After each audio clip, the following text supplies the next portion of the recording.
Tout commence avec le souvenir d'un jour où notre prota a vu un truc pour la toute première fois. Lui, c'est Ian, un jeune gars qui a l'air complètement paumé alors qu'il mate en l'air au milieu d'une forêt. Ceux qu'il regarde, ce sont plusieurs nanas aussi belles que balèzes qui se battent avec acharnement dans le ciel nocturne. Elles utilisent armées des pouvoirs de ouf pour buter des démons et purifier des corps maudits. Puis, l'une des jeunes femmes prévient les autres de faire gaffe à une dangereuse flamme du cadavre qui vient d'apparaître.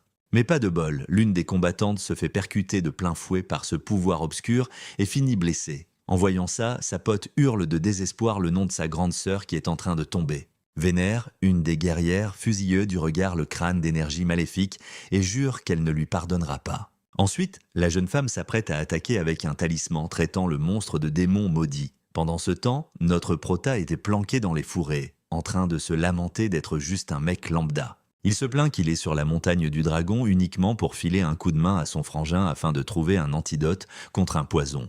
On apprend que le jeune homme s'appelle Ian et qu'il s'est réincarné dans ce monde il y a 3 ans après un accident. Dans son nouveau monde, il n'a aucun cheat code et mate un combat entre une araignée et un scorpion. En plus, le gars n'a ni système ni talent pour la cultivation, bref, c'est un mec normal. Heureusement, un vieux d'une pharmacie l'a recueilli et depuis, il survit en ramassant des herbes. Contrairement aux autres réincarnés, lui, il est obligé de supplier l'araignée géante de ne pas l'attaquer.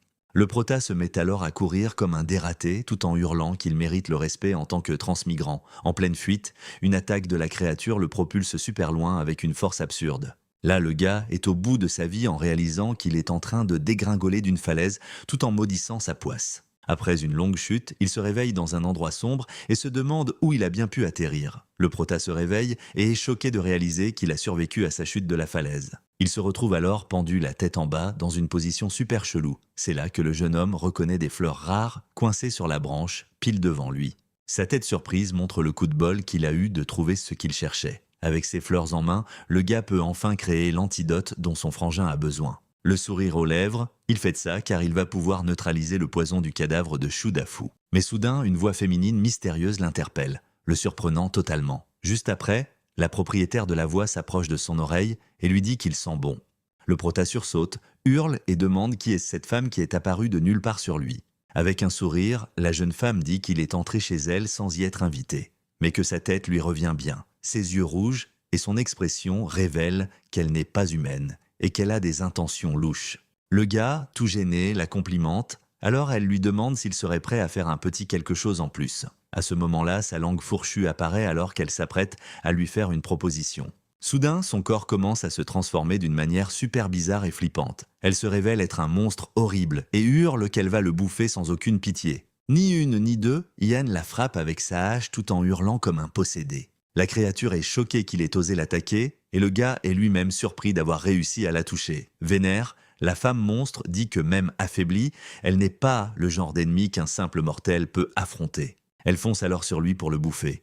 Mais le jeune homme hurle qu'il ne se laissera pas faire et décide de se battre. Cependant, en plein chaos, un truc attire l'attention du prota et il se demande ce que c'est. Un crâne de flamme verte apparaît et Ian se demande si c'est une catastrophe naturelle.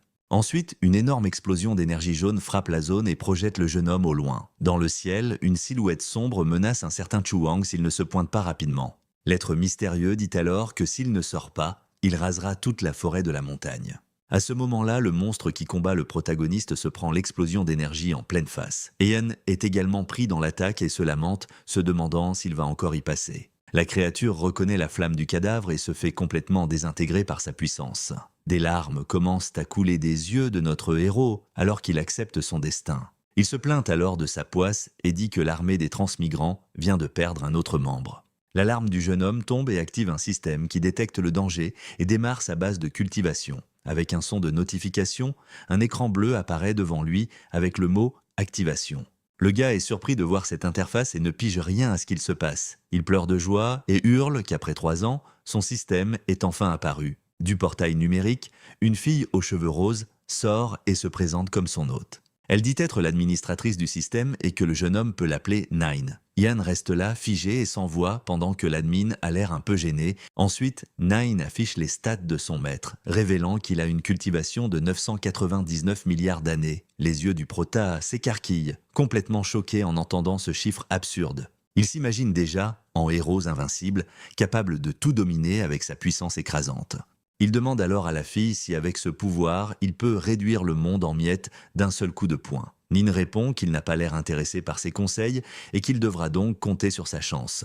Elle lui dit alors au revoir et disparaît, laissant le prota en plan qui la supplie de ne pas partir. Soudain, un bruit venant d'en haut attire l'attention du jeune homme qui se demande ce que ça peut être. Juste à ce moment-là, une femme tombe pile sur notre héros qui hurle sous le choc de l'impact. Le gars, qui a super mal, se demande ce qui se passe et qui lui est tombé dessus. Il est surpris de voir que c'est la fée de tout à l'heure et se dit que le système lui file déjà des bonus. Tout gêné, Ian lui demande si elle va bien parce qu'elle est en train de l'écraser avec son corps.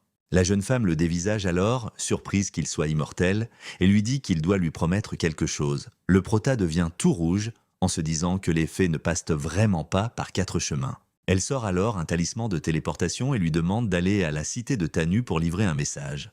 Mais à leur grande surprise, le talisman lui explose dans la main, les laissant sans aucune issue. À ce moment-là, l'être sombre apparaît et se moque d'un certain Shu Wang pour s'être enfui pendant 3 jours. Le jeune homme reconnaît la technique du méchant, c'est la flamme squelette qui a failli l'avoir tout à l'heure. Avec un sourire sadique, le monstre dit que personne ne peut échapper à son emprise et à sa puissance. Yan se prépare à être frappé à nouveau par la même technique mortelle qu'auparavant. Et juste après, le jeune homme est complètement englouti par les flammes vertes de l'ennemi. Cependant, le pouvoir frappe la fleur qu'il tenait et le garçon est choqué par ce qui se passe. Il désespère, pensant que tous ses efforts ont été vains et se souvient de ses échecs passés. La femme crie alors le nom du méchant, Xilong, et dit que son maître ne lui pardonnera pas pour ça. Le monstre se marre en disant que le maître de la fille n'oserait jamais offenser son maître cadavre, Beerus. Le méchant ajoute qu'elle peut arrêter de rêver parce que personne ne peut la sauver maintenant. Soudain, une silhouette s'élève de la poussière, surprenant tout le monde. La femme l'interroge sur le fait d'avoir brûlé la fleur et Shailong le traite de fourmi en lui demandant s'il veut se faire défoncer. Avec un sourire confiant, le jeune homme décide de montrer qui est la vraie fourmi et active son système. Immédiatement, un écran apparaît devant lui et un puissant mode démon est activé. À ce moment, une aura rouge et maléfique entoure le corps du protagoniste, changeant son apparence. La jeune femme et le méchant sont complètement sous le choc de cette transformation soudaine. Ensuite, une énorme vague d'énergie sombre explose dans toutes les directions avec une force incroyable. La fée est projetée au loin, ne comprenant pas comment il pouvait être une personne normale quelques instants auparavant. L'ennemi ressent alors une pression terrible et demande ce que le jeune homme a fait pour devenir si fort. Notre héros lui rappelle qu'il a traité les mortels de fourmis et que les cultivateurs peuvent en faire tout ce qu'ils veulent. Mais le monstre lui dit de ne pas s'approcher davantage car son corps doré est invincible et indestructible. Se fichant des menaces, Ethan fonce avec sa hache pour attaquer l'ennemi directement. Un cri de douleur résonne dans la zone alors que le méchant est frappé de plein fouet par le coup du jeune homme. La puissance du protagoniste est si grande que l'adversaire ne peut pas se défendre et est projeté en arrière. Il dit alors que l'ennemi va sentir la fureur d'une personne ordinaire qui est sous-estimée. La jeune femme n'arrive pas à croire que ce mortel a réussi à vaincre le puissant Shilong tout seul. Soudain, des éclairs bleus commencent à tomber du ciel autour du protagoniste immobile. Le méchant hurle que c'est impossible parce que son corps était indestructible et se demande comment il a pu être blessé. Avec un regard glacial, Ethan s'avance pour porter le coup de grâce et dit au monstre de se préparer à mourir. Kyong hurle de désespoir alors que notre héros le tranche en deux sans aucune pitié. Une puissante vague d'énergie rouge est libérée avec le coup final du protagoniste. L'attaque était si puissante qu'elle a même réussi à couper une montagne entière en deux. Avec ça, le corps du méchant est complètement détruit par la puissance écrasante du jeune homme. Juste après, la transformation de Yan se termine et il observe l'ennemi à terre. Le jeune homme regarde ensuite l'énorme fissure que son attaque a créée dans le paysage devant lui. La jeune femme est impressionnée, se demandant quel niveau de cultivation est nécessaire pour une frappe aussi puissante. À ce moment-là, le protagoniste pense à ses 999 milliards d'années de cultivation. Avec une expression marrante, il fait ça parce que la sensation de puissance était vraiment incroyable. Mais Nin apparaît et l'avertit qu'il a utilisé trop de pouvoir et que sa vie a été réduite de 44 ans. Un écran montre qu'il ne lui reste plus que 6 ans à vivre et qu'il doit augmenter son espérance de vie rapidement. Désespéré, le garçon hurle sur Nine, voulant savoir pourquoi il n'a plus que 6 ans à vivre. La petite administratrice du système regarde alors son maître avec un air de pitié. Elle lui rappelle que l'utilisation d'un pouvoir au-delà de ce que son corps peut supporter réduirait son espérance de vie. En pleurant, il lui demande ce qu'elle y gagne s'il y passe, puisque le système s'arrêterait avec lui. Cependant, Nine dit que son devoir est de préserver sa vie, mais que le système, lui, peut continuer. Le protagoniste réalise qu'il s'est fait avoir et engueule la fille pendant que la fée observe la scène. Puis la femme s'approche et remercie le Seigneur de lui avoir sauvé la vie, laissant le jeune homme perplexe. Il se demande s'il a l'air si vieux, mais décide de se concentrer sur la façon d'augmenter sa durée de vie. Maintenant, la jeune femme nommée Wang explique qu'elle était poursuivie par Xiong à cause d'un trésor. Avec un regard déterminé, elle dit qu'elle est prête à donner le trésor au Seigneur, mais Efan refuse l'épée et lui dit de garder l'objet, laissant la jeune femme surprise. Wang ne comprend pas pourquoi il se fiche du trésor qu'elle a protégé en risquant sa vie. Alors, le jeune homme s'approche d'elle et lui demande si elle a des pilules ou des remèdes de longévité. Toute gênée, la fille répond que malheureusement, elle n'a pas ce genre d'objet rare. Déçu, il la congédie et dit qu'il doit trouver une solution à son problème tout seul. Cependant, elle propose 5 pilules de jade qui peuvent l'aider avec ses blessures. Le sourire aux lèvres, notre héros exulte car ces pilules lui seront très utiles. Pendant ce temps, dans les profondeurs de la montagne du dragon, un lieu mystérieux commence à briller. Une énergie rouge avec plusieurs horloges apparaît, indiquant qu'un événement majeur est sur le point de se produire. Plusieurs démons observent le ciel et réalisent que le palais de l'empereur immortel est apparu. Le son d'une cloche résonne à travers toutes les montagnes, attirant l'attention de tout le monde dans la région. Un groupe de cultivateurs se rend compte que le son vient de la direction de la grande montagne du dragon. Un vieux maître confirme alors que le palais de l'empereur est caché à cet endroit. Un homme encapuchonné ordonne à ses disciples de s'emparer de l'héritage de l'empereur immortel. Mais avant qu'il puisse finir de parler, quelque chose l'interrompt avec une explosion d'énergie. Une silhouette imposante apparaît et dit à l'homme de la fermer parce qu'il n'avait pas encore parlé. Le type en armure demande alors à un certain Bouy s'ils ont atteint la montagne. Le subordonné confirme qu'ils sont au bon endroit et que la montagne est juste devant. Avec un jeton brisé à la main, l'aîné dit que l'âme du dragon a été dispersée ici. Furieux, il jure d'écraser quiconque a blessé le dragon et ordonne à tout le monde de descendre la montagne. Loin de là, dans la ville de Tanou, le soleil du matin commence à se lever lentement à l'horizon. Notre protagoniste arrive enfin à la maison et annonce qu'il est de retour de son voyage. Il trouve le silence étrange et se demande où est Dafu alors qu'une main sinistre apparaît. Soudain, une voix d'outre-tombe l'appelle depuis les ombres, faisant sursauter le jeune homme. Yann se retourne, surpris par le son, et essaie de comprendre d'où vient la voix. Son ami apparaît alors et demande de l'aide d'une manière bizarre, en disant qu'il a faim. Le visage de Dafu est complètement transformé, ressemblant à un monstre aux yeux rouges.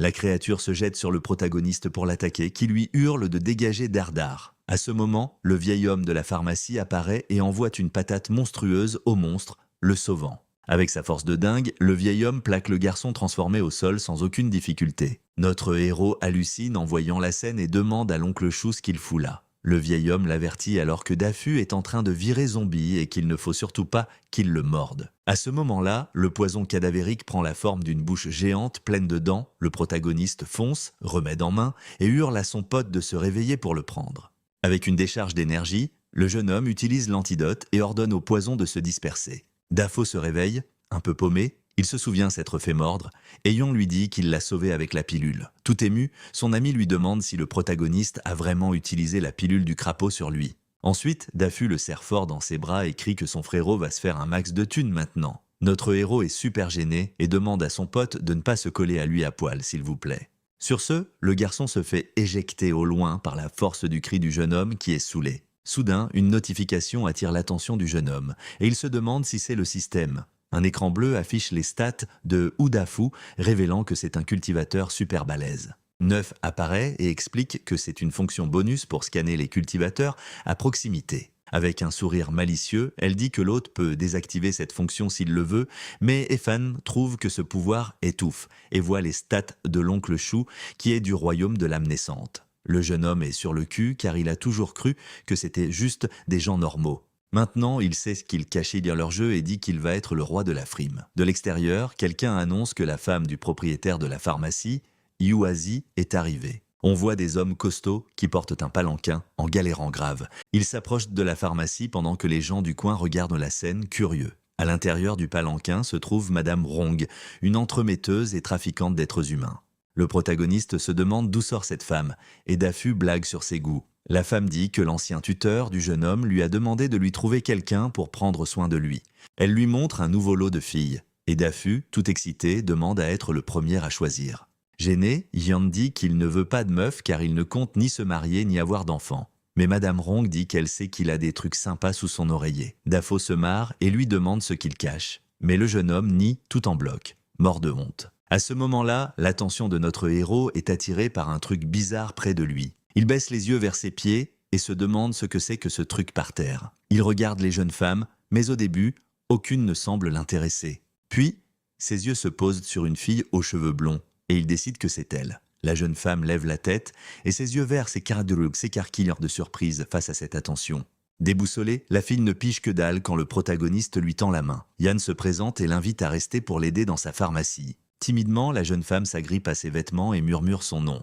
Johan Linger, elle le supplie de la laisser rester et promet de faire n'importe quoi, alors le jeune homme accepte sa demande. Dafu et l'oncle font remarquer qu'il disait ne vouloir personne, mais que maintenant il a l'air très intéressé. Madame Rong se marre et leur demande si elle devrait leur trouver quelqu'un d'aussi beau qu'elle. Terrifiés, ils refusent et disent que les femmes, c'est pas du tout leur truc.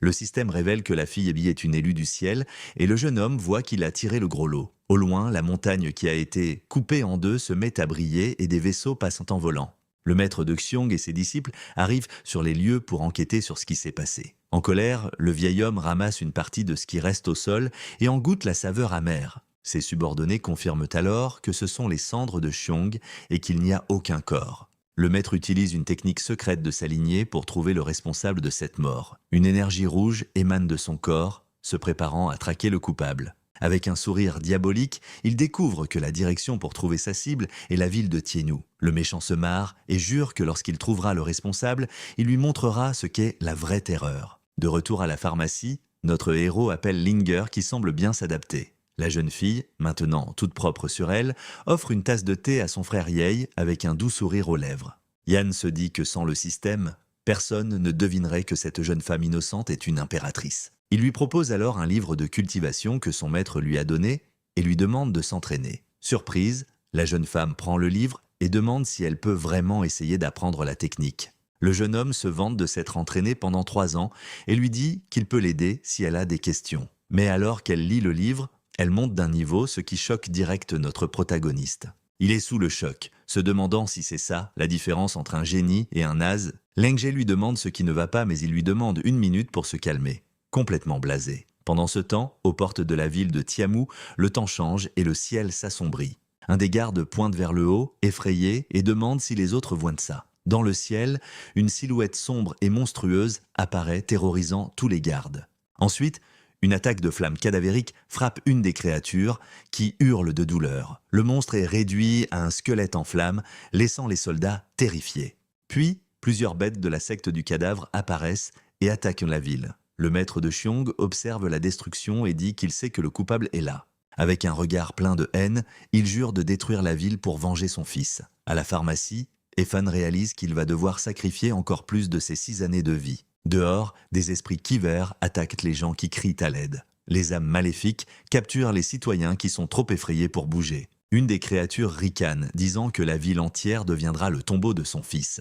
L'énergie sombre recouvre tout, alors que le méchant se prépare à ensevelir la ville. Pendant ce temps, dans la pharmacie de Yann, l'atmosphère est toujours calme et sûre. On voit l'intérieur de la boutique avec de nombreux bocaux et ingrédients bien organisés. Notre protagoniste est en train d'apprendre à la jeune Yang Linger comment cultiver. Il se dit que l'ennemi a l'air coriace et qu'utiliser son pouvoir lui coûte sa propre vie.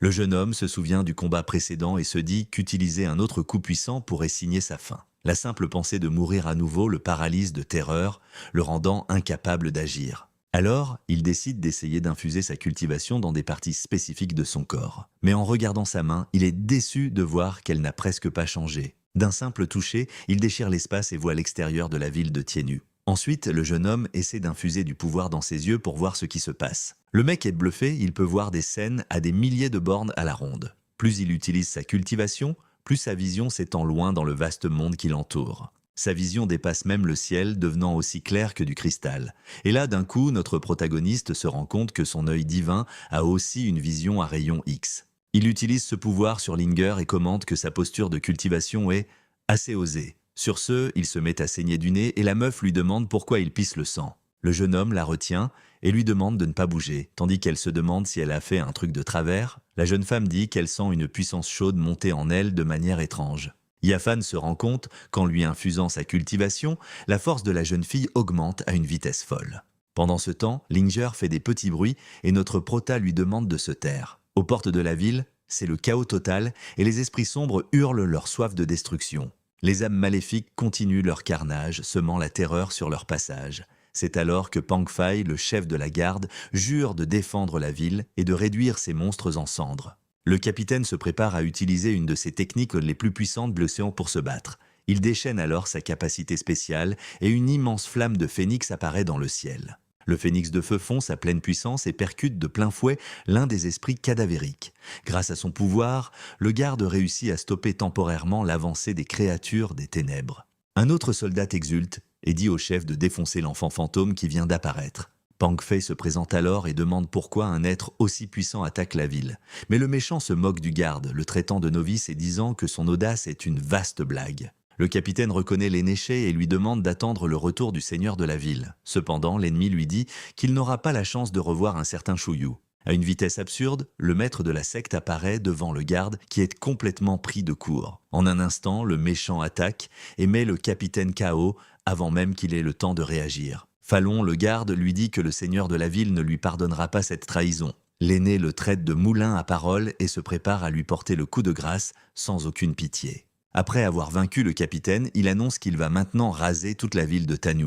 De retour à la pharmacie, notre protagoniste sent la présence de l'ennemi et comprend qu'il est venu pour se venger. Il dit alors à Linger de se concentrer sur le raffinage de son essence et elle accepte. Yafan se dit qu'il ne peut pas laisser ce taré agir à sa guise et décide d'intervenir. Avec un regard déterminé, le jeune homme décide de voir jusqu'où l'ennemi peut encaisser sa puissance. Sur le champ de bataille, l'aîné sent quelque chose de bizarre approcher et se met en alerte.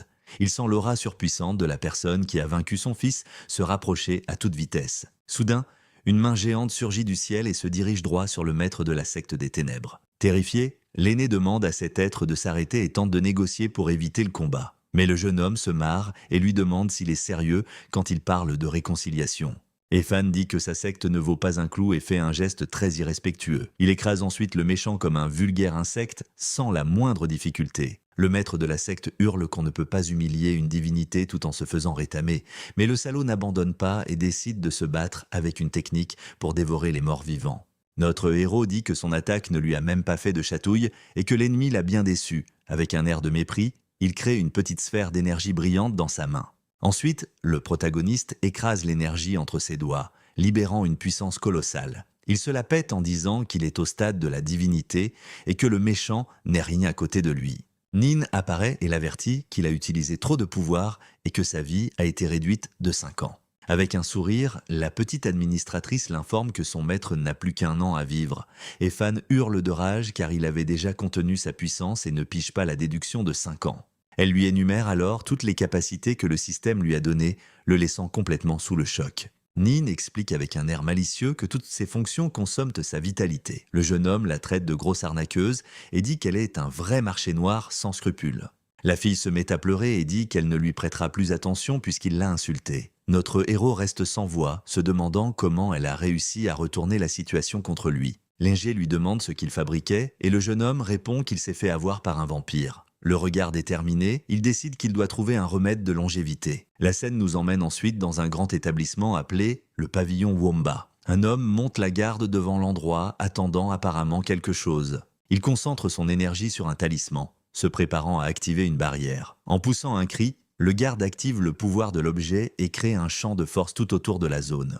L'homme déclare alors que personne ne pourra entrer ou sortir pendant les 2 prochaines heures. Soulagé, il se dit que maintenant, plus personne ne peut s'introduire dans le pavillon. Mais Efan apparaît derrière lui et dit que l'endroit doit être dans cette ruelle, le faisant sursauter. Le garde panique car une personne lambda ne devrait pas pouvoir traverser la barrière. Le système signale un cultivateur à proximité et l'homme semble prêt à passer à l'attaque. Notre héros hurle alors au système de désactiver le scan automatique immédiatement. Il demande à Nin si le système déduisait sa vie, et elle le confirme avec dédain. Agacé, le jeune homme lui dit de fermer l'application et passe devant le garde qui le prend pour un fou. L'homme essaie de se convaincre que la barrière n'était pas encore complètement scellée. À l'intérieur du pavillon, le protagoniste est impressionné par la taille de l'endroit. Il se lamente de n'avoir plus qu'1 an à vivre et espère trouver quelque chose pour prolonger sa vie. Il se dit qu'il doit agir vite car la prochaine fois, le résultat pourrait être imprévisible. Soudain, une femme se présente, comme la maîtresse du pavillon, et lui demande ce qu'il désire. Le visage rouge, il lui demande si elle a des pilules ou des techniques pour prolonger la vie. Wanong explique que ces méthodes sont rares et qu'elle n'en a aucune à vendre pour le moment, mais elle révèle qu'elle possède 3 pilules de longévité pour son usage personnel dans une fiole. Avec un sourire, la femme demande si ces articles seraient utiles au jeune maître. Les yeux de notre héros s'illuminent et il demande avec enthousiasme le prix de cette fiole. La maîtresse du pavillon se rend compte qu'il n'est qu'un simple mortel et qu'elle s'est trompée sur son compte. Elle annonce alors que le prix est de 1000 pierres spirituelles et il fait semblant de se ficher du coup. Désespéré, le jeune homme se dit que le prix est abusé et prévoit de se barrer sans payer. La femme pense qu'il fait juste son malin et qu'il mérite bien ce qui va lui arriver. À ce moment-là, une silhouette sombre apparaît et tente d'attaquer notre protagoniste par surprise. D'un mouvement rapide, Efan réussit à esquiver l'attaque et se prépare au combat. Il a l'idée d'utiliser la pipe de Maître Wan pour se défendre. Son adversaire est surpris qu'il ait réussi à se libérer et jure de lui faire sa fête. Le prota se plaint que son adversaire raconte n'importe quoi et se met en garde. Puis, il balance la pipe de toutes ses forces en direction de l'autre type. L'objet touche sa cible en plein dans le mille et le met KO d'un seul coup puissant et précis. Notre héros est choqué par sa propre force et regrette d'y être allé un peu trop fort, encore une fois. Wan Hunjing est sous le choc. Il a battu 2 experts d'un seul geste nonchalant. Soudain, un colosse l'attrape et la menace de lui broyer le crâne si quelqu'un approche. Le protagoniste observe la scène d'un air sérieux et calme, sans montrer la moindre réaction. Il se tourne alors vers la meuf et lui propose un deal plutôt intéressant. Même en plein danger, elle se demande bien quel genre de marché un simple mortel pourrait passer avec elle. Il lui propose sa protection en échange des 3 pilules de longévité qu'elle possède. La maîtresse trouve ça marrant et lui dit que personne n'ose chercher des emmerdes à son pavillon. Sauf que le gang du vent noir débarque et réclame tous les trésors du pavillon. 2 membres du gang se pointent avec des sourires de psychopathes prêts à foutre le bordel. Les gardes du pavillon sortent et engueulent les intrus, leur demandant pour qui ils se prennent. L'un des bandits part l'attaque d'un garde avec une facilité déconcertante, un sourire aux lèvres. Le chef du gang hurle alors à ses hommes de tous les liquider sans laisser de survivants. Wan Hung se fout alors de leur gueule, se demandant comment 3 simples cultivateurs osent piller son pavillon. Le bandit lui révèle qu'il savait que ses gardiens étaient repartis à la montagne et qu'elle était toute seule. Avec un sourire narquois, les 3 hommes disent qu'ils vont maintenant mettre fin à sa vie. La maîtresse réalise qu'ils ont tout planifié à l'avance pour la prendre par surprise, mais elle les prévient qu'elle ne sera pas aussi facile à gérer qu'ils le pensent et libère son aura. L'un des envahisseurs remarque alors quelque chose de bizarre dans la fumée qu'elle a libérée. Soudain, le visage de l'homme est frappé de plein fouet par quelque chose qu'il n'a pas pu voir. Avec une vitesse incroyable, la femme assène un coup de pied surpuissant au premier adversaire. Ensuite, elle apparaît derrière le deuxième et lui demande où est-ce qu'il regarde comme ça. La maîtresse assène alors un coup violent au deuxième ennemi, l'envoyant valser avec force. Juste après, elle se tourne vers le chef baraqué et se prépare pour la 3e attaque. D'un coup de pied précis, la femme frappe le dernier bandit de toutes ses forces. Cependant, l'homme se marre et dit que Madame 1 l'a sous-estimé et qu'il est plus costaud. Le chef encaisse le coup en hurlant et semble n'avoir presque rien senti de l'impact. La maîtresse du pavillon désespère en réalisant qu'elle n'arrive pas à retirer son pied. À ce moment, l'homme saisit sa chance et l'attrape avec ses bras musclés. Il complimente son sénat et lui demande si elle s'y attendait, ce qui la rend folle de rage. Son compagnon lui rappelle alors la mission, ne laisser aucune trace derrière eux. Avec un regard mauvais, le chef est d'accord et dit qu'il va s'en occuper rapido. Maintenant, il se tourne vers notre protagoniste et l'interroge sur le marché qu'il a mentionné plus tôt. Efan répète sa proposition, une protection en échange des 3 pilules de longévité. La femme dit que s'il la sauve à 300 pilules ne serait pas un problème pour elle. Avec un sourire, le jeune homme accepte la mission et dit que c'est de nouveau l'heure de la récolte. Mais il désespère, se rappelant qu'il ne lui reste qu'une seule année de vie à utiliser. Nin le rassure en lui disant qu'une année est plus que suffisante pour s'occuper de ses faiblards. Il se demande s'il devrait utiliser son petit doigt, une mèche de cheveux ou juste un pet. Le bandit se marre en voyant le jeune homme et ordonne à son subordonné, Dwengi, de s'occuper de ce morveux. L'homme accepte et lance une attaque surpuissante pour coincer notre héros. Les 2 méchants le traitent de morveux ignorant et lui disent de devenir un cadavre. Les liens d'énergie violets entravent le corps du protagoniste qui semble sans défense. Le subordonné bandit est complètement enveloppé par les liens, incapable de bouger. Le chef du gang dit que la fille a perdu son dernier espoir et que le gamin a été réduit en poussière. Mais notre héros apparaît derrière lui et lui demande s'il pense avoir la capacité de le menacer. Avec un regard méprisant, Il qualifie l'attitude du bandit de ridicule et se prépare à attaquer. Soudain, une main invisible attrape le cou du chef qui hurle de douleur et de surprise. L'homme est au bout du rouleau, ne comprenant pas ce qui se passe ni comment il se fait attaquer. Yann dit que ceux qui l'ont insulté goûteront à une agonie pire que la mort elle-même. Puis le tuyau qu'il a utilisé avant revient en volant et se dirige vers l'ennemi. Le bandit hurle de terreur en voyant l'objet foncer sur lui pour un coup direct. Dans un cri de douleur, le chef était frappé par le tuyau qui le transperce avec une force incroyable.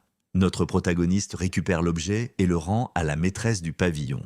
Avec un sourire satisfait, le jeune homme dit « Ça suffit les emmerdes pour aujourd'hui ». Le système l'informe qu'il a vaincu 3 cultivateurs et a déduit 2 mois de sa vie. Il se réjouit de ne pas avoir dépensé une grande partie de sa durée de vie pour s'occuper de ces tocards. Mais Nina se plaint qu'avec si peu de vie restante, elle ne pourra pas atteindre ses quotas. Le jeune homme lui pince alors les joues et promet de mieux contrôler son utilisation de la cultivation. La petite administratrice pleure, disant que son visage est tout gonflé et qu'il va le lui payer. Notre héros est perplexe face à sa réaction et ne comprend pas ce qu'elle voulait dire par là. Puis, la maîtresse du pavillon le remercie pour son aide et lui offre 12 pilules de longévité en récompense. Il pense que 12 pilules n'ajoutent que 3 ans et qu'il aura besoin d'une autre solution. Le protagoniste demande si elle a des techniques de renforcement corporel dans le pavillon. La femme explique que ces techniques ont été perdues et que le pavillon ne les collectionne pas. Cependant, elle promet que si le seigneur en a besoin, ils ne ménageront aucun effort pour les trouver. Il s'énerve de ne pas avoir de technique de cultivation et elle réitère sa proposition d'aide.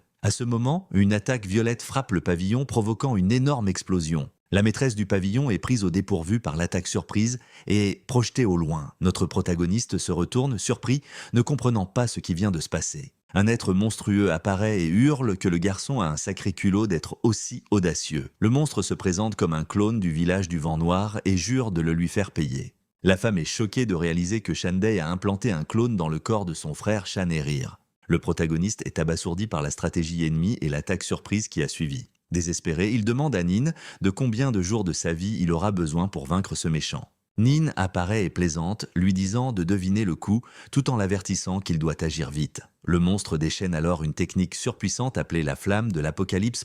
Modèle. Son espérance de vie se met à chuter en flèche et il se demande s'il ne devrait pas utiliser plus de puissance. Avec un rugissement de rage, le méchant fonce pour attaquer le jeune homme en lui hurlant de se préparer à y passer. Une main géante se dirige rapidement vers lui pour l'agripper avec une force colossale. Déterminé, le jeune homme décide d'encaisser le coup quitte à y laisser sa peau, vu qu'il y est dû forcer. Il gobe alors les pilules de longévité et hurle que les jours de son ennemi sont comptés. Le monstre le traite d'insecte et jure de le déchiqueter pour avoir osé résister. Avec un sourire confiant, Ethan s'apprête à montrer la puissance de milliards d'années de cultivation. Une immense explosion d'énergie colorée se déchaîne avec une puissance absolument écrasante. Il se plaint d'y être allé trop fort, encore une fois, car il ne maîtrise toujours pas bien sa puissance. Le système indique que sa durée de vie est maintenant de 2 ans et 3 mois, moins les 21 jours passés. L'intérieur du pavillon Womba est complètement détruit après tout ce bordel. La maîtresse du pavillon s'approche alors et interpelle le jeune maître avec un air grave. Elle s'incline ensuite et le supplie de l'aider à purifier son essence. Notre protagoniste est perplexe et lui demande pourquoi il devrait l'aider à faire ça. Avec une expression sérieuse, la femme dit que le jeune maître ne comprend pas sa situation. Elle révèle qu'elle était l'héritière légitime de la lignée principale du pavillon Womba, mais qu'elle a été empoisonnée et que sa cultivation a été affaiblie, faisant d'elle une paria pendant des années. La femme promet alors que s'il l'aide, elle l'aidera à obtenir le meilleur objet de longévité. Notre héros reste silencieux, semblant réfléchir à la proposition qu'elle vient de lui faire. Hanging lui demande s'il n'est pas intéressé par l'objet de longévité qu'elle lui a offert. Avec un sourire, il lui demande si elle veut faire la purification ici même, en plein milieu du hall. Gênée, la jeune femme bafouille et dit qu'elle ne veut absolument pas faire ça ici. Elle le guide alors vers l'arrière du pavillon en disant qu'il y a des chambres de disponibles là-bas. La femme ouvre une porte et dit au jeune maître qu'ils sont enfin arrivés. Elle lui demande ensuite si la pièce est assez spacieuse pour ce qu'il a à faire. La femme lui demande s'il a besoin de trésors ou de formation et le jeune homme répond que ce n'est pas la peine de se prendre la tête. Il pointe alors le lit du doigt et lui dit de s'allonger, laissant la jeune femme complètement sous le choc de sa demande. Toute gênée, elle dit que ça ne se fait pas, mais il lui demande si elle va le faire ou non. Et la jeune femme accepte. Loin de là, dans la forteresse du Vent Noir, l'atmosphère est sombre et menaçante durant la nuit. Le chef de gang qu'on a vu avant hurle de douleur en crachant des litres de sang à cause de ses blessures. Il se demande qui est ce mec pour avoir brisé son âme et s'il est au stade de l'âme naissante ou même plus fort. Le méchant réalise que si ce type est un vrai cultivateur, il pourrait l'écraser comme une fourmi. Complètement terrifié par cette idée, l'homme se demande ce qu'il doit faire maintenant. Un conseiller s'approche et demande si le maître a rencontré un ennemi redoutable, et ce dernier le confirme. L'homme encapuchonné lui rappelle le trésor qui a maudit les 72 membres de la famille Jung. Ce trésor est le sceptre de la donation éternelle, une arme extrêmement puissante et dangereuse. Avec un sourire maléfique, le méchant déclare « Même les cultivateurs du stade de l'âme naissante ne peuvent échapper au pouvoir de cet objet ». Il hurle alors ses ordres, se préparant à utiliser le pouvoir de ce terrible et maléfique sceptre. Le maître ordonne la capture de tout le monde pour un sacrifice, tandis que les gens hurlent à l'aide. De retour dans la chambre, la femme est allongée sur le lit, l'air un peu nerveuse face à la situation. Elle demande alors au jeune maître si sa position est bonne pour commencer la procédure. Avec un sourire, il lui dit que ça risque de faire un peu mal et lui demande de tenir le coup. Notre protagoniste lève alors la main et active son puissant système d'1 milliard d'années. La jeune femme pousse des sons étranges alors que l'énergie du jeune homme commence à circuler dans son corps. Une énergie puissante commence à envelopper le corps de la femme avec une intensité absurde. Elle est surprise car elle sent une énergie très puissante parcourir tout son corps d'un seul coup. Le jeune homme lui demande comment elle se sent et si la procédure est confortable pour elle. Gênée, elle répond que ça va, mais pense que c'était la honte de faire ces bruits devant lui. Soudain, elle réalise que le poison d'il y a des années est en train de se dissiper et qu'elle est devenue un corps spirituel pur. La femme est sous le choc, car même une pilule de grade céleste n'aurait pas pu faire ça et elle se demande qui il est. Onjing remercie alors le jeune maître pour sa renaissance et pour lui avoir accordé le corps spirituel pur. Il répond qu'il n'y a pas besoin de politesse, qu'il a juste tenu sa promesse et que maintenant, c'est à son tour. Le jeune homme lui dit au revoir, mais il est soudainement aspiré dans l'interface du système. Il engueule le système de ne pas le laisser frimer plus longtemps et demande pourquoi on l'a invoqué. Énervé, il lance un regard noir à la petite Neuf et lui demande ce qui lui prend de faire ça. Neuf le traite d'idiot de penser aux filles, alors qu'il est sur le point de ne plus avoir de temps. Choqué, le jeune homme lui demande ce qu'elle veut dire par « être à court de vie ». Tout à coup, un écran montre ses jours diminués à vue d'œil et la fille le prévient qu'un salopard lui a jeté une malédiction. Les chiffres continuent de baisser rapidement, montrant la gravité de la malédiction qui vient de le frapper. Notre héros reste sans voix et se demande comment ça a bien pu lui arriver. Ailleurs, un rituel aspire la force vitale de plusieurs personnes à la fois, sans s'arrêter. Les victimes hurlent de douleur et de désespoir tandis que leurs vies sont drainées par ce pouvoir. Avec un sourire maléfique, le méchant dit Qian est maintenant foutu et n'a aucune échappatoire. De retour dans le système, Neuf explique que c'est la malédiction de Frère Shan celui qui l'a vaincu.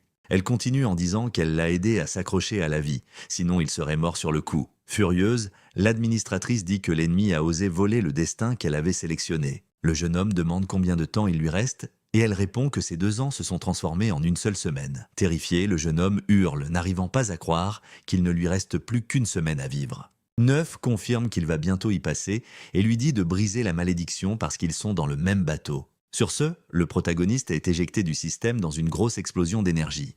Il finit par atterrir sur Hanging et se plaint à Neuf de ne pas regarder où elle le balance. La jeune femme sursaute et demande comment le maître a fait pour revenir si vite dans la chambre. Notre héros prend alors le visage de la femme entre ses mains et l'appelle par son nom, l'air sérieux. Confuse, elle le regarde et lui demande pourquoi il l'appelle comme ça. Le jeune homme lui dit de lui trouver un remède de longévité à la pharmacie Jukong. Hanjing assure au maître qu'elle fera tout son possible pour trouver ce dont il a besoin. Entouré d'une aura bleue, Ian dit qu'il doit d'abord partir pour régler ses affaires. Point modèle. La femme le regarde s'éloigner en l'appelant par son nom, l'air inquiète de la situation. La scène nous emmène au village du Vent Noir, où une énergie maléfique recouvre tout. Une créature démoniaque, avec des ailes et des tentacules, émerge des ténèbres de cet endroit. Une fosse pleine de crânes et d'énergie rouge révèle le résultat d'un terrible rituel. 4 silhouettes encapuchonnées accomplissent un rituel pendant qu'une victime hurle qu'elle ne veut pas de ça. Le méchant observe le tout depuis son trône avec une expression de pure satisfaction.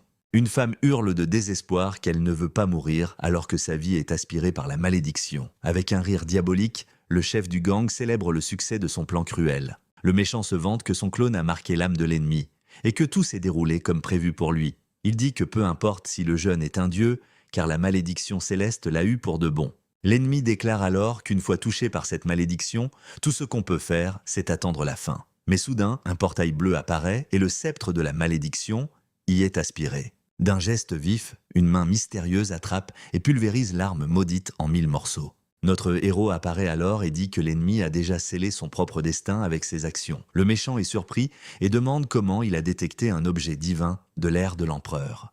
Qualifiant les paroles de l'ennemi de foutaise, Efang libère une immense aura de puissance bleue. Nin apparaît et l'avertit que pour faire ça, il a consommé d'un coup la moitié de sa vie restante. L'air inquiète, la petite administratrice demande si son maître va vraiment bien, mais il répond qu'il se fiche de sa vie et qu'il veut voir l'ennemi souffrir bien plus encore. Avec un sourire, la fille propose de l'aider, vu qu'après tout, ils sont partenaires. À ce moment-là, l'administratrice fusionne avec le corps du protagoniste dans un déferlement d'énergie. Ensemble, ils déchaînent une puissance rose écrasante et se préparent à attaquer avec tout ce qu'ils ont. Le méchant hurle que c'est impossible, car le jeune homme avait déjà été maudit par lui auparavant. Un des sbires est frappé de plein fouet par l'attaque rose et hurle de douleur sous l'impact. Le maître de la secte tente de se défendre avec son poing géant, mais l'énergie est bien trop puissante. La technique du méchant est complètement pulvérisée par la puissance écrasante de l'attaque combinée. Il est ensuite englouti par le pouvoir de la fusion et hurle de désespoir alors que son corps se désintègre. Notre héros observe la scène d'un air sérieux pendant que l'ennemi se fait complètement anéantir. L'homme hurle d'agonie, ne comprenant pas comment ça peut lui arriver encore une fois. Le coup était si puissant qu'un rayon d'énergie a transpercé la planète et a continué sa course dans l'espace. Sur ce, le corps du méchant, connu sous le nom de frère ours, part en poussière au beau milieu de l'espace. De retour sur les lieux du combat, le protagoniste observe la destruction qu'il a causée avec son pouvoir. Agacé, il maudit l'ennemi d'avoir osé comploter contre lui et le traite d'inconscient. Mais Nine l'avertit que sa vie continue de se consumer 100 fois plus vite qu'avant. Le jeune homme est abasourdi, car il avait déjà détruit le sceptre de la malédiction et ne comprend pas pourquoi. Elle explique qu'il est trop tard car la malédiction s'est déjà accrochée à lui et que l'objet ne servait plus à rien. Désespéré, le jeune homme déchire ses vêtements et voit une marque de malédiction brillante sur sa poitrine. Avec une expression de défaite, il réalise que sa fin est proche et ne sait pas quoi faire. Devant la pharmacie de la ville de Tanu, quelqu'un hurle de terreur en parlant d'un monstre.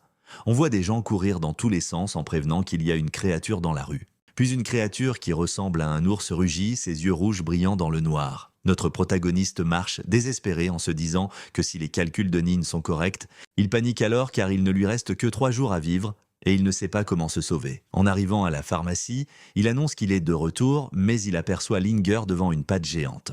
Terrifié par la scène, le jeune homme hurle à la jeune femme de faire très attention à la créature.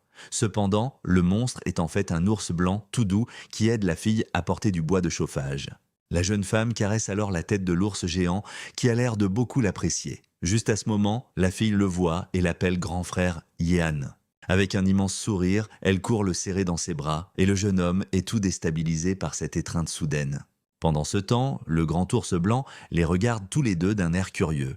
La fille le présente comme étant Petit Coton et le protagoniste est choqué par ce nom. Elle explique que l'ours était son animal de compagnie quand elle était petite et qu'il était très proche d'elle. Mais un jour, le village du Vent Noir a attaqué et ses parents ont été tués sous ses yeux. Au milieu des flammes et de la confusion, Petit Coton a fini par être séparé de sa maîtresse. Les larmes aux yeux, la fille jure qu'un jour, elle prendra sa revanche. Notre héros la réconforte et lui dit de ne pas être triste, car le village n'existe plus. Surprise, la jeune femme demande si le village du Vent Noir n'existe vraiment plus. Avec un sourire, il répond qu'il les a éliminés parce qu'ils étaient maléfiques et qu'ils l'avaient offensée d'une manière ou d'une autre. Il la prend alors dans ses bras et dit que maintenant, elle est sa famille et que plus personne ne l'intimidera. Toute gênée, la jeune femme l'appelle « grand frère Yen » avec une expression heureuse et émue. On voit l'ours pleurer de joie avec une pancarte « Félicitations » derrière les deux jeunes. La fille lui demande alors s'il a faim et propose de lui préparer à manger. Ensuite, on voit le jeune homme et l'ours à l'intérieur de la pharmacie avec une autre personne qui observe la scène. Mais Nin apparaît et lui rappelle qu'il parle beaucoup, mais qu'il ne lui reste que 3 jours à vivre. Désespéré, il se demande où il pourrait bien trouver un remède de longévité en si peu de temps. À ce moment-là, Petit Coton fait un bruit bizarre et attire l'attention de notre héros. L'ours lui montre un fruit doré et il le reconnaît comme étant le fruit de longévité de l'empereur. Avec un sourire, il exulte car même de piètre qualité, le fruit peut lui filer 5 ans de vie. Tout excité, le jeune homme invite Petit Coton à venir avec lui cueillir des herbes médicinales. Avec un sourire, il met un sac à dos géant et dit qu'il emporte quelques affaires. Il leur dit ensuite au revoir et prévient qu'il ne rentrera pas pour le dîner ce soir, laissant les filles surprises. La scène nous emmène ensuite dans une secte située au milieu d'immenses et magnifiques montagnes. Juste à ce moment, on voit une femme voler à toute vitesse vers l'un des bâtiments. Les autres disciples sont en joie en voyant la jeune femme et disent que la sœur aînée, Wu Wang, est de retour. Sans perdre une seconde, la guerrière entre dans l'une des pièces pour rencontrer une personne importante. À l'intérieur, elle trouve une femme aux cheveux bleus et la salue, l'appelant sa sœur. La jeune femme aux cheveux bleus demande alors à Wang si elle a appris quelque chose pendant sa mission. Celle-ci lui raconte qu'elle est allée au mont Dong et qu'elle a récupéré l'épée de compassion du palais impérial. Avec une lueur intense, la jeune guerrière montre alors la puissante épée qu'elle a réussi à choper. Sa sœur hallucine complètement en voyant l'artefact et la regarde avec des yeux ronds. Juste après, la femme se lève et dit à Wang de la suivre ailleurs. Les deux filent alors à toute vitesse et apparaissent dans une magnifique et paisible forêt de bambous. D'un air grave, elle dit que cette affaire est sérieuse et demande à sa sœur de tout lui raconter en détail. Wang explique qu'elle a été poursuivie par le dragon de pierre taoïste à cause de l'épée. Mais un expert mystérieux l'a sauvée et, au lieu de l'épée, il a demandé une méthode pour prolonger sa vie. Sa sœur est surprise, car beaucoup de monde veut l'arme impériale, mais lui, il n'en voulait pas du tout. La jeune femme dit que sa force est immense et qu'il se dirige vers la ville de Tianou pour la retrouver. La femme aux cheveux bleus se dit alors que dans la ville qu'elle gouverne, il y a quelqu'un d'aussi balèze. Elle dit alors qu'elle pige la situation et demande à Wang de bien s'occuper de l'épée et de s'entraîner à fond. L'aînée prévient qu'elle doit faire un rapport au maître de la secte et sa sœur est d'accord. Mais soudain, un truc bizarre se produit et la femme semble ressentir une douleur intense dans son corps. À ce moment-là, une silhouette sombre attaque Wu Wang par derrière et sa sœur hurle son nom. Une marque de poison violette apparaît sur son corps et la jeune femme reconnaît que le taoïste est un petit malin. En panique, elle dit que seul celui qui a appliqué le poison peut le retirer et qu'elle ne sait pas quoi faire. Au loin, un homme s'agenouille devant Honging et dit que l'apothicaire n'a rien de spécial. Elle se dit qu'elle n'aurait jamais imaginé qu'une personne aussi importante se planquerait dans la ville de Tanou. Alors qu'elle réfléchit à ça, un pendentif de jade sur ses vêtements se met à briller de mille feux. D'un air déterminé, la femme place alors un talisman sur le pendentif lumineux. La femme observe le talisman qui brille, tandis que de la fumée sort de l'objet doré. En colère, elle râle que les deux se sont barrés sans permission et demande s'ils la prennent pour une quiche. Un vieil homme parle alors d'un ginseng millénaire qui pourrait résoudre leurs problèmes. La maîtresse du pavillon tombe des nues en apprenant la nouvelle. Il explique que le ginseng s'est échappé du palais et se trouve sur la grande montagne du dragon.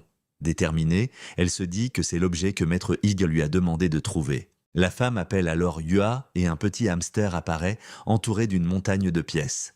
Le petit animal a l'air crevé alors qu'il se repose dans la main de sa maîtresse avec sa petite bouille trop mignonne. Avec un air sérieux, l'animal sur son épaule, elle crie à tout le monde que c'est l'heure de bouger. On se retrouve dans un coin peinard au milieu d'une magnifique forêt. De retour à notre héros, il fait une drôle de tête, l'air super content. Le jeune homme et Petit Coton sont affalés et l'ours dit que c'était trop bon de manger. Le système indique que sa vie a été prolongée d'1 an et il pète un câble de joie d'avoir réussi. Il tient le dernier fruit et il a le seum de ne pas pouvoir en manger plus pour prolonger sa vie encore davantage. Mais soudain, Yun Bao surgit de nulle part et réussit à piquer le fruit des mains de notre héros. Fou de rage, il hurle à l'animal de lui rendre son fruit pendant que la petite créature se tire à toute vitesse. Juste à ce moment-là, le protagoniste lève les yeux au ciel et remarque que le temps change d'un coup. Il se souvient alors d'avoir déjà vécu une situation très similaire. Le petit rongeur revient alors en volant et le jeune homme lui demande comment il a fait pour revenir. Dans la patte de l'animal se trouve le collier de Honging et le jeune homme reconnaît l'objet immédiatement. Soudain, une scène de combat apparaît, montrant une confrontation intense qui se déroule à cet endroit. Honging se bat contre le doyen et lui demande s'il veut toujours se battre pour son trésor, mais le vieil homme la traite de pion et dit que tout le monde s'en foutra s'il la bat. D'un coup surpuissant, l'homme envoie la maîtresse du pavillon valser au loin. Il la traite de garce et lui promet une fin digne si elle lui donne le ginseng qu'il recherche. Le doyen palpe alors le cou de la jeune femme comme s'il cherchait quelque chose. Furieux, l'homme lui demande où est passé le collier qu'il cherchait sur elle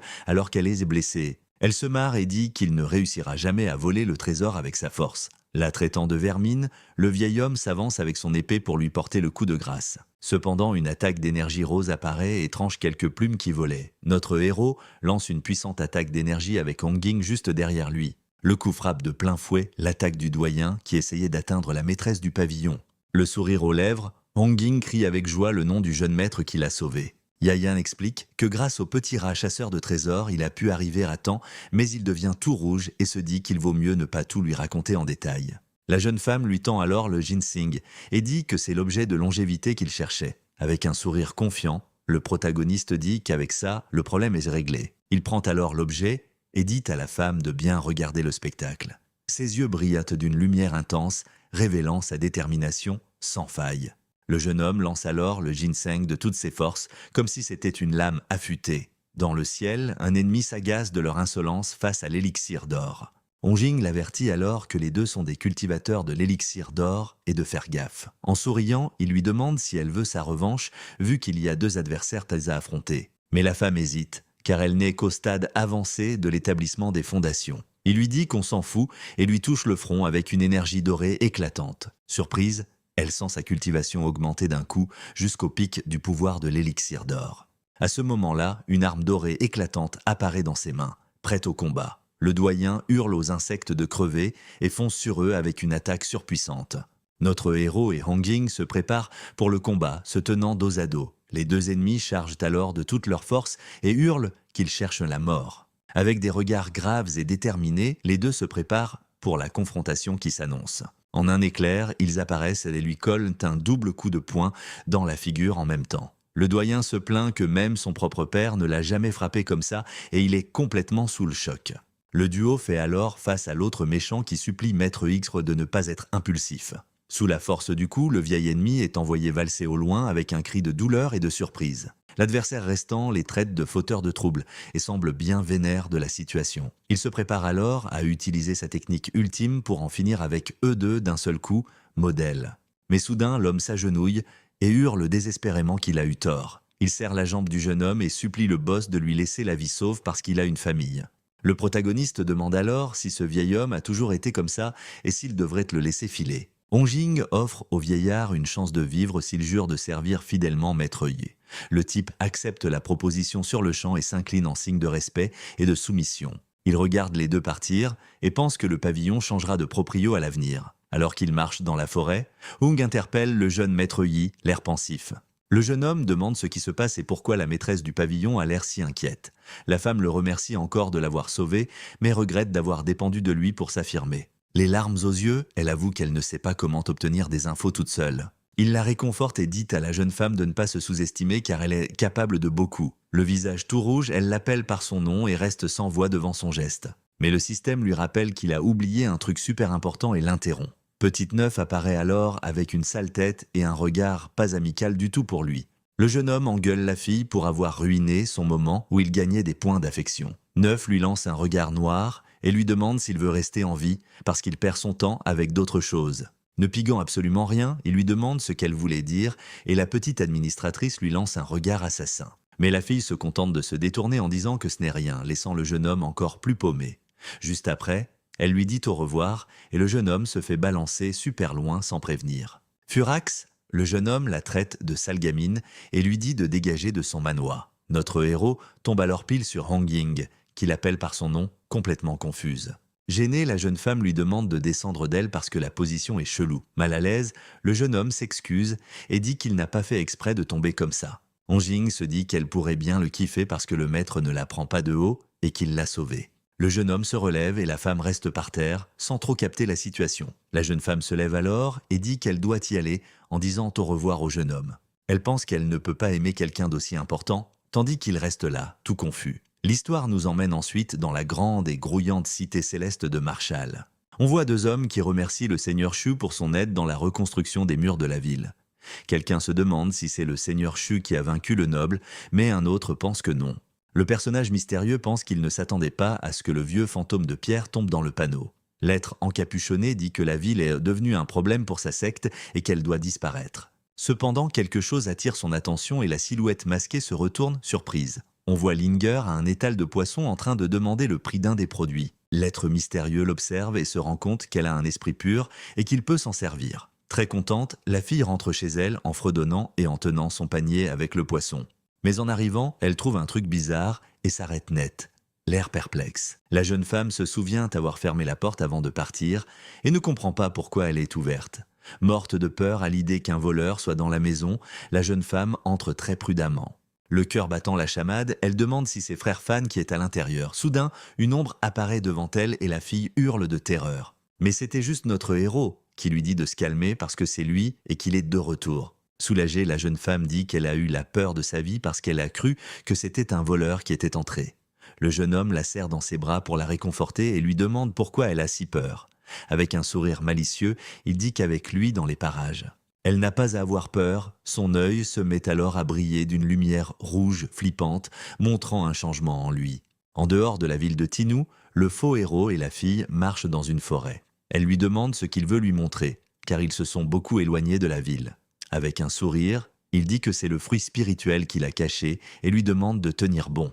Méfiante, la jeune femme dit que frère Fan n'agirait pas comme ça et demande qui il est vraiment. Avec un regard sombre et un sourire diabolique, l'imposteur se demande qui il est. Il se révèle alors être le grand frère de Fan et montre sa vraie forme. Le faux frère dit alors qu'il va prendre son corps à l'esprit pur et le décor change. À ce moment-là, le vrai protagoniste arrive à la maison et annonce qu'il est de retour. Il trouve le silence étrange et appelle Linger se demandant où peut bien être la fille. Le jeune homme entre dans une pièce et est choqué de voir la petite cotonne par terre. Il reconnaît Anju et se rend compte que l'imposteur a utilisé une technique de recherche d'âme. Furieux, le jeune homme libère son aura et hurle qu'il doit trouver Linger à tout prix. Avec ses pouvoirs, il vole dans le ciel de la ville et cherche son ami disparu. En utilisant sa vision améliorée, le héros réussit à trouver la fille dans une grotte. Il la voit enchaînée et menacée par une silhouette encapuchonnée dans le noir. Notre héros reconnaît le symbole de la secte du cadavre et devient furax contre le ravisseur. Le méchant se demande à qui appartient cette aura si puissante qui vient d'apparaître. Le méchant se vante qu'il va raffiner la fille en une pilule pour obtenir un pouvoir immense. La jeune femme semble perdre connaissance petit à petit. Incapable de réagir correctement, elle le menace, disant que Ien ne lui pardonnera pas. Mais le méchant se marre parce qu'il est immortel. Le ravisseur lui dit de ne même pas penser à s'échapper car elle n'a aucune chance contre ses griffes. Il la jette dans une cellule avec d'autres victimes et les appelle des catalyseurs pour son ascension. Le monstre dit alors à l'une des filles de ne pas pleurer et se prépare pour le rituel obscur. Il l'attrape ensuite avec force et lui dit qu'elle devrait sourire de faire partie de son ascension. En colère, Linger le traite de monstre et dit qu'il n'est rien comparé à frère Yan. Furieux à la mention de ce nom, le méchant fonce pour attaquer la fille avec son énergie. La jeune femme se fait frapper de plein fouet et crache du sang pendant que l'ennemi se marre de sa douleur et de son désespoir. Les larmes aux yeux, elle appelle Yen et dit qu'elle n'en peut plus. Le ravisseur commence alors à utiliser sa force vitale dans un rituel sacrificiel. Il se transforme en une créature monstrueuse et dit qu'il va faire un sacrifice de sang. Mais soudain, le monstre remarque un truc bizarre et lève les yeux, complètement sous le choc. C'était notre protagoniste qui a débarqué de nulle part et qui tient maintenant la jeune femme pour la protéger. Le méchant lui demande si c'est lui qui a vaincu Xiu et Xiong et le jeune homme lui lance un regard sérieux. Le monstre pense qu'Ehan n'y connaît rien et prévoit de la raffiner en pilule bientôt, mais une silhouette sombre apparaît derrière la créature qui ne pige absolument rien à la scène. Le vrai héros débarque et révèle que le monstre parlait à une illusion. Avec un regard de pure haine, notre protagoniste fusille du regard le méchant qui a kidnappé son ami. Terrifié, le monstre propose de rendre la fille si le jeune homme le laisse partir. La jeune femme est soulagée et heureuse de voir que son idole est enfin arrivée.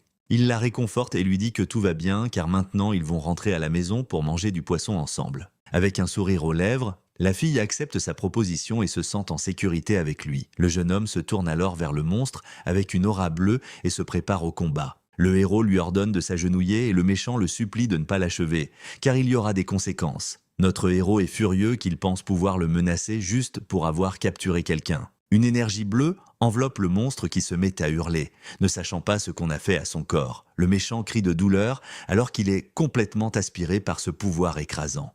Au final, il ne reste plus de l'ennemi qu'une bague avec une gemme bleue après l'attaque. Grâce à son énergie bleue, notre héros réussit à libérer la fille de ses chaînes. Il la prend dans ses bras et dit à la jeune femme de se reposer car elle est maintenant en sécurité. Mais soudain, la petite meuf apparaît derrière lui avec une expression super amicale. Dans la seconde qui suit, l'administratrice le frappe par derrière avec un coup puissant et inattendu. Un gourdin à la main, elle le fusille du regard et lui demande s'il est toujours obligé de faire autant de chichi. Le jeune homme hurle sur la fille et jure qu'il ne lui pardonnera pas cette agression gratuite. Il continue de crier sur neuf sans comprendre la raison pour laquelle il s'est fait frapper comme ça. Le protagoniste lui demande si elle a un défaut de fabrication pour être si gentille avec lui tout d'un coup. La petite administratrice système le traite alors d'idiot et semble un peu embarrassée. Notre héros est complètement sous le choc de sa réaction et ne sait pas quoi dire. 2 jours plus tard, dans une grande ville animée, le soleil brille de 1000 feux dans le ciel.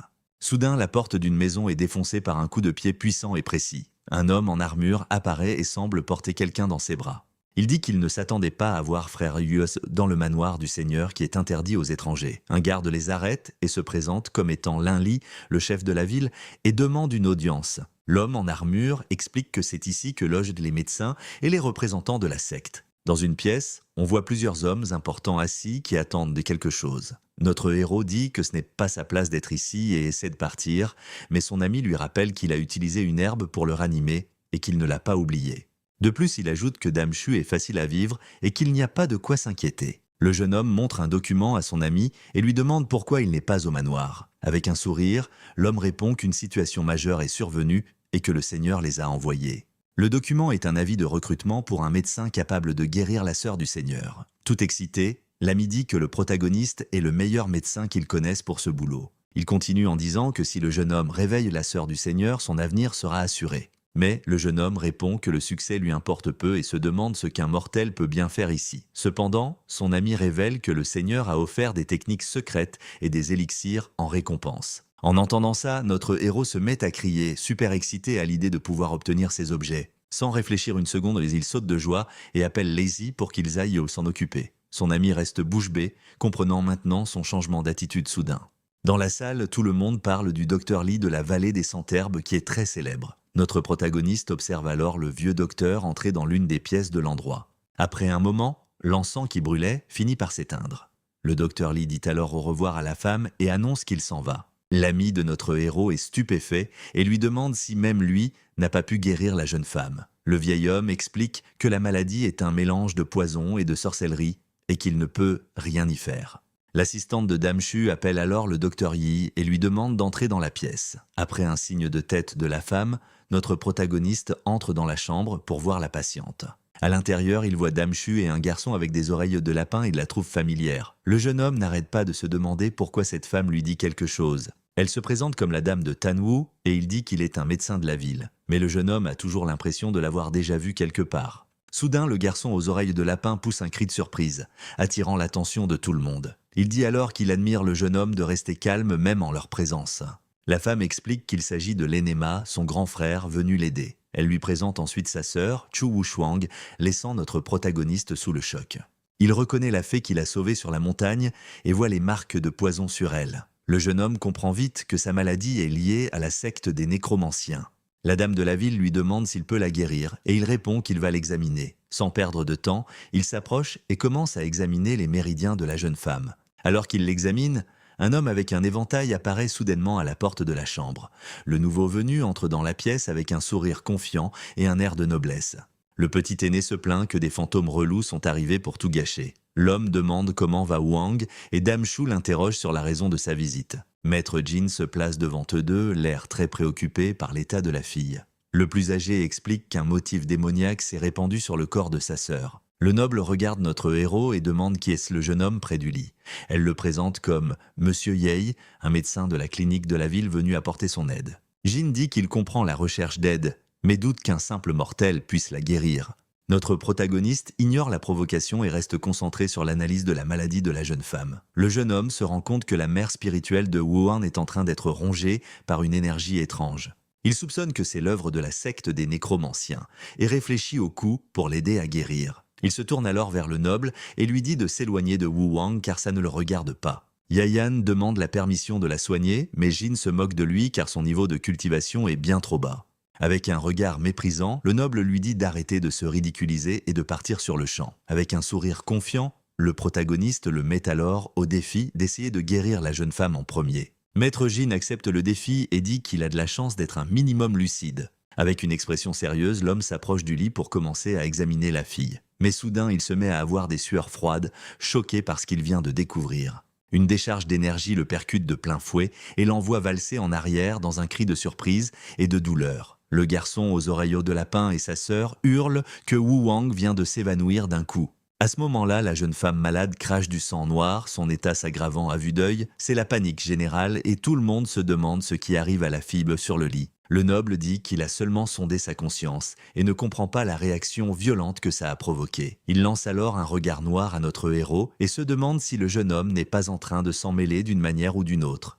Furieux de la situation, l'homme serre son éventail avec force et peste contre ce qui vient de se passer. Il pointe ensuite Ian du doigt et l'accuse d'aggraver exprès l'état de la jeune femme. Notre protagoniste commence alors à expliquer la grosse boulette que le noble vient de faire. Il dit que l'énergie de l'homme est entrée en collision avec le poison et que maintenant, ils doivent trouver le noyau. Le jeune homme se tourne vers la citadine et lui demande si elle lui fait confiance pour le traitement. Avec un regard déterminé, elle accepte et dit qu'elle laissera Wu Wang entre ses mains. Maître Jim hurle de désespoir face à sa décision, incapable de croire ce qu'il vient d'entendre. Il se plaint alors à l'ancien d'avoir fait confiance à un moins que rien pour approcher la fille. Mais le garçon aux oreillots de lapin dit au noble d'ouvrir grand les yeux et de faire attention. L'ancien dit que la cultivation du jeune homme n'est pas aussi simple qu'il n'y paraît et qu'il cache quelque chose. Choqué, Maître Jin reconnaît la libération d'énergie et n'en croit pas ses yeux. Le petit ancien confirme alors que notre héros cachait sa cultivation auparavant. La citadine réalise qu'il est l'expert dont Wang lui avait parlé. Les mains brillantes, le protagoniste se prépare à utiliser son pouvoir pour guérir la jeune femme. Une immense colonne d'énergie dorée explose alors vers le ciel avec une puissance démesurée. L'énergie dorée libérée par notre héros défonce le plafond de l'endroit avec une force incroyable. Après un certain temps, Wang semble enfin dormir paisiblement et sereinement. Lentement, la jeune femme commence à ouvrir ses yeux verts, indiquant qu'elle se réveille. Elle voit alors sa sœur, le doyen Mao, et le doyen Yui la regarder avec soulagement. Dame Chu s'agenouille et remercie le jeune homme de lui avoir sauvé la vie et se met à son entière disposition. La fille qui a été guérie le remercie également de l'avoir sauvée une fois de plus du danger. Gêné, le protagoniste dit qu'il n'y a pas besoin de faire de chichi, car ce n'était qu'un petit effort. Le petit ancien fait alors l'éloge du jeune homme, disant que la nouvelle génération est vraiment formidable. Il l'invite ensuite à rejoindre le palais Tanu et lui offre un pic, mais le jeune homme refuse l'offre, disant qu'il n'est qu'un péquenot habitué à la liberté. Il se dit que ce qu'on lui avait promis, c'était des manuels et des élixirs, pas un pic pour s'amuser. Le noble pense que pour libérer une telle puissance, le jeune homme doit être au niveau de la divinité naissante. Avec un regard de haine et d'envie, Maître Jin ne peut accepter la force du protagoniste. La sœur de Wang est surprise de la confiance que la jeune fille a en ce jeune homme qu'elle connaît à peine. Le noble s'approche et dit que la famille Jin le soutiendra parce que c'est ça, la vraie famille. Puis avec un sourire faux cul, l'homme dit au revoir et se barre, l'air bien vénère. Notre héros se rend compte que ses paroles ne sont pas sincères et qu'il pourrait causer des problèmes. Dame Chu l'appelle pour qu'il reçoive sa récompense, car sa sœur se repose déjà paisiblement. Elle l'emmène alors dans un immense pavillon aux trésors remplis d'or et d'objets de valeur. Le jeune homme est sous le choc et dit que c'est encore plus extravagant que le pavillon Womba. La jeune femme explique que bien que ça ne se compare pas au palais Tianou, il y a beaucoup de trésors. Le garçon aux oreilles de lapin propose de l'emmener au palais car il y a plus de choses. Le protagoniste accepte alors l'invitation car la secte des cadavres l'a déjà trop provoqué. Il prévient alors Dame Chu de faire attention car Wang a été blessé par la secte. Les deux sont d'accord que la secte est dangereuse et que le continent va de nouveau sombrer dans le chaos. Confus, le jeune homme demande ce qu'est ce palais de l'empereur immortel dont ils ont parlé. Ils expliquent en mots que l'empereur était l'homme le plus proche de devenir un dieu depuis des années. Dans les temps anciens, 9 empereurs gardaient dans les continents et scellaient les démons dans les abysses. Le palais qui est apparu est leur tombeau avec des trésors et leur corps physique scellé. En entendant parler de la montagne fendue, le jeune homme se demande si son coup a créé un double. Le garçon aux oreilles de lapin presse sa jeune sœur d'emmener le jeune maître Ibdaïr au pavillon. À l'intérieur de la boîte se trouve un anneau de stockage et une pilule qui prolonge la vie de 1000 ans. Avec un sourire malicieux, notre héros prend une pilule de longévité, l'air très satisfait. Ménine apparaît et le charrie pour son sourire. Et il nie tout en bloc, disant que c'est de la calomnie. La citadine dit que ce serait génial si la pilule était utile au doyen qui l'a sauvé.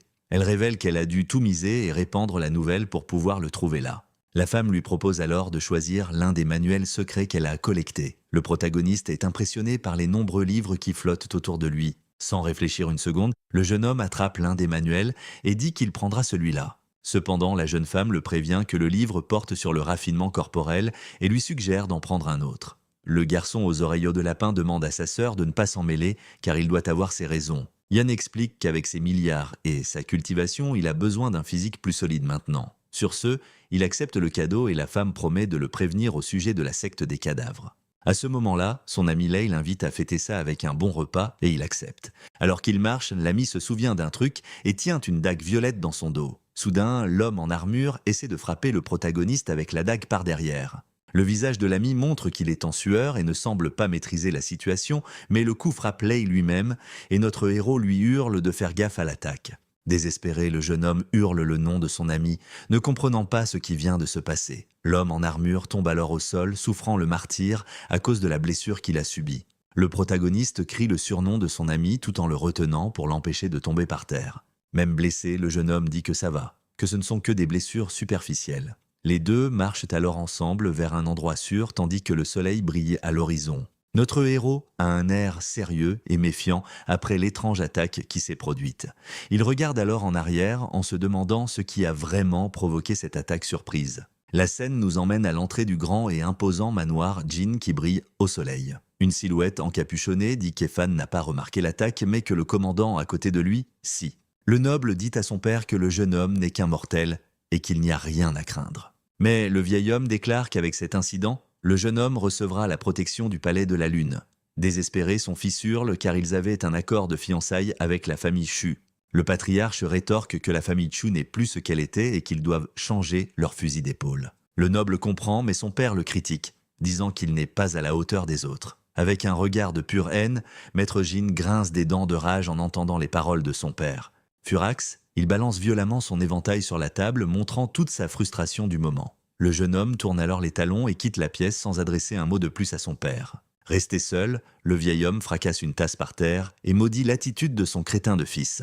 Le noble se plaint que le jeune homme n'est qu'un simple mortel et que le maître de la famille, Jin, est un lâche. À ce moment-là, un homme apparaît à la porte et le jeune homme est surpris de voir que son maître est arrivé. Le nouveau venu demande alors à Jin Yang ce qui a bien pu le mettre dans un état pareil. Le noble tente d'expliquer la situation mais finit par bafouiller à cause de sa colère. Le maître pense que tout ça est encore lié à la ville de Tanu et réfléchit. Il se dit que Jin Yan est devenu vieux et conservateur et que ça freine la famille. Loin de là, Dame Chu semble être d'accord avec ce que pense le maître des Jin à propos du vieil homme. Le jeune noble se plaint que son père se soit prosterné devant la famille Chu et qu'il soit bien tombé bas. Avec un sourire, le maître fait l'éloge de l'ambition de son disciple et l'invite à l'accompagner. L'homme se concentre alors et libère soudainement une puissante énergie violette de son corps. Il invoque un immense serpent ailé et dit à son bon disciple qu'ils partent sur le champ. Perplexe, le noble demande à son maître où ils vont si vite. Avec un sourire malicieux, l'homme répond qu'ils vont à un endroit où ils pourront gagner plus de pouvoir. Un mois plus tard, une grue en origami vole à travers une forêt sur le pic de l'épée du palais de la Lune. On voit Dame Chu s'entraîner intensivement avec son épée au milieu de la nature. Soudain, l'origami en forme d'oiseau vole vers la lame de son épée. La femme arrête alors son entraînement et saisit le petit oiseau en papier avec curiosité. L'objet entre ses mains, elle semble recevoir une sorte de message important. Après avoir entendu le message, la jeune femme affiche une expression sérieuse et pensive pendant un instant. Elle se retourne ensuite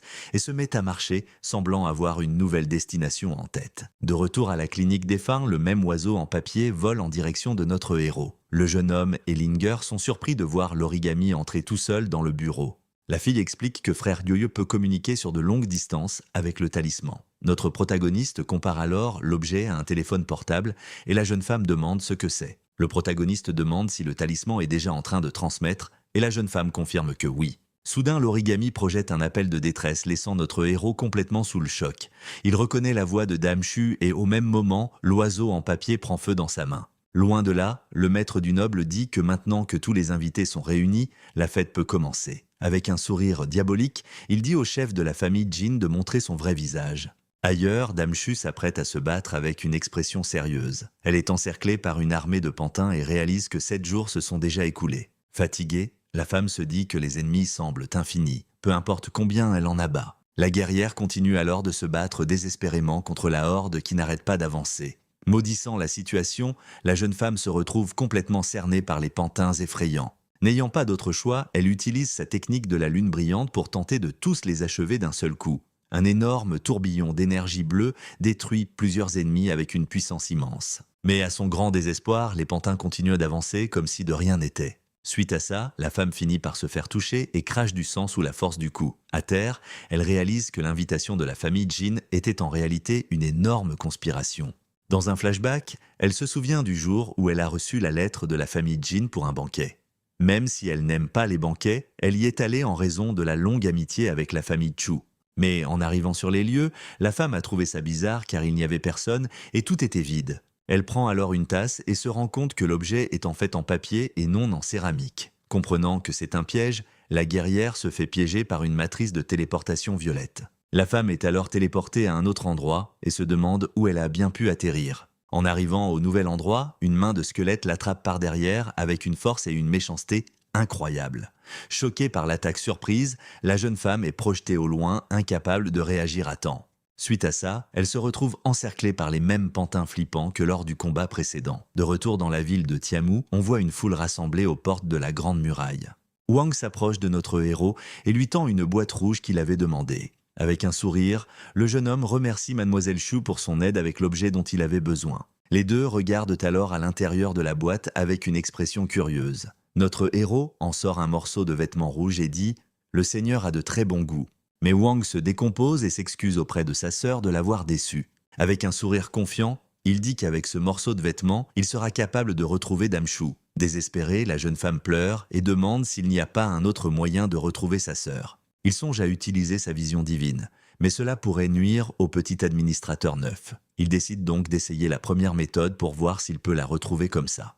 Le jeune homme explique que plus ils seront proches du vêtement, plus il sera facile de la pister. Avec un sourire déterminé, il libère son énergie pour commencer le pistage immédiatement. Une puissante vague d'énergie violette traverse alors la forêt à une vitesse incroyable. Soudain, sa vision lui montre un pantin bizarre avec des yeux rouges et un sourire effrayant. Notre protagoniste est complètement choqué et se demande ce qu'est cette étrange créature. Wang l'agrippe alors et lui demande s'il a réussi à trouver sa sœur et où elle se trouve maintenant. Le visage tendu, le jeune homme reste concentré, essayant de localiser la femme disparue. D'après l'endroit qu'il a senti, le jeune homme se tourne vers une étagère pleine de parchemins. Il ouvre alors une carte et pointe un emplacement au sud-ouest en disant « Elle doit être là ». Son doigt pointe le dessin d'une montagne qui semble être l'emplacement exact de la planque. La jeune femme reconnaît la vallée des miasmes et se prépare à partir bientôt avec son nouveau compagnon. Avec un sourire en coin, le jeune homme demande alors à Mademoiselle Shu de le porter jusqu'à l'endroit. Toute confuse, la jeune guerrière accepte sa demande et se prépare à l'emmener. Sous le clair de lune, le duo file à toute vitesse vers sa destination, sur son épée. En arrivant, le jeune homme dit qu'on se croirait dans un film d'horreur et demande si c'est sûr, mais il s'enfonce dans la forêt sombre pendant que des yeux ténébreux les épient depuis les arbres environnants. Soudain, deux créatures fantomatiques apparaissent et éclatent d'un rire diabolique en les voyant. Sans réfléchir, le protagoniste crie à la jeune femme de faire gaffe à l'attaque. Au même moment, une aura de flamme bleue enveloppe le corps de notre héros pour le protéger. Dame Shu apparaît avec la même énergie et demande si les deux vont bien après tout ce raffut. Le duo la rejoint et la citadine leur demande comment ils ont pu arriver à cet endroit aussi vite.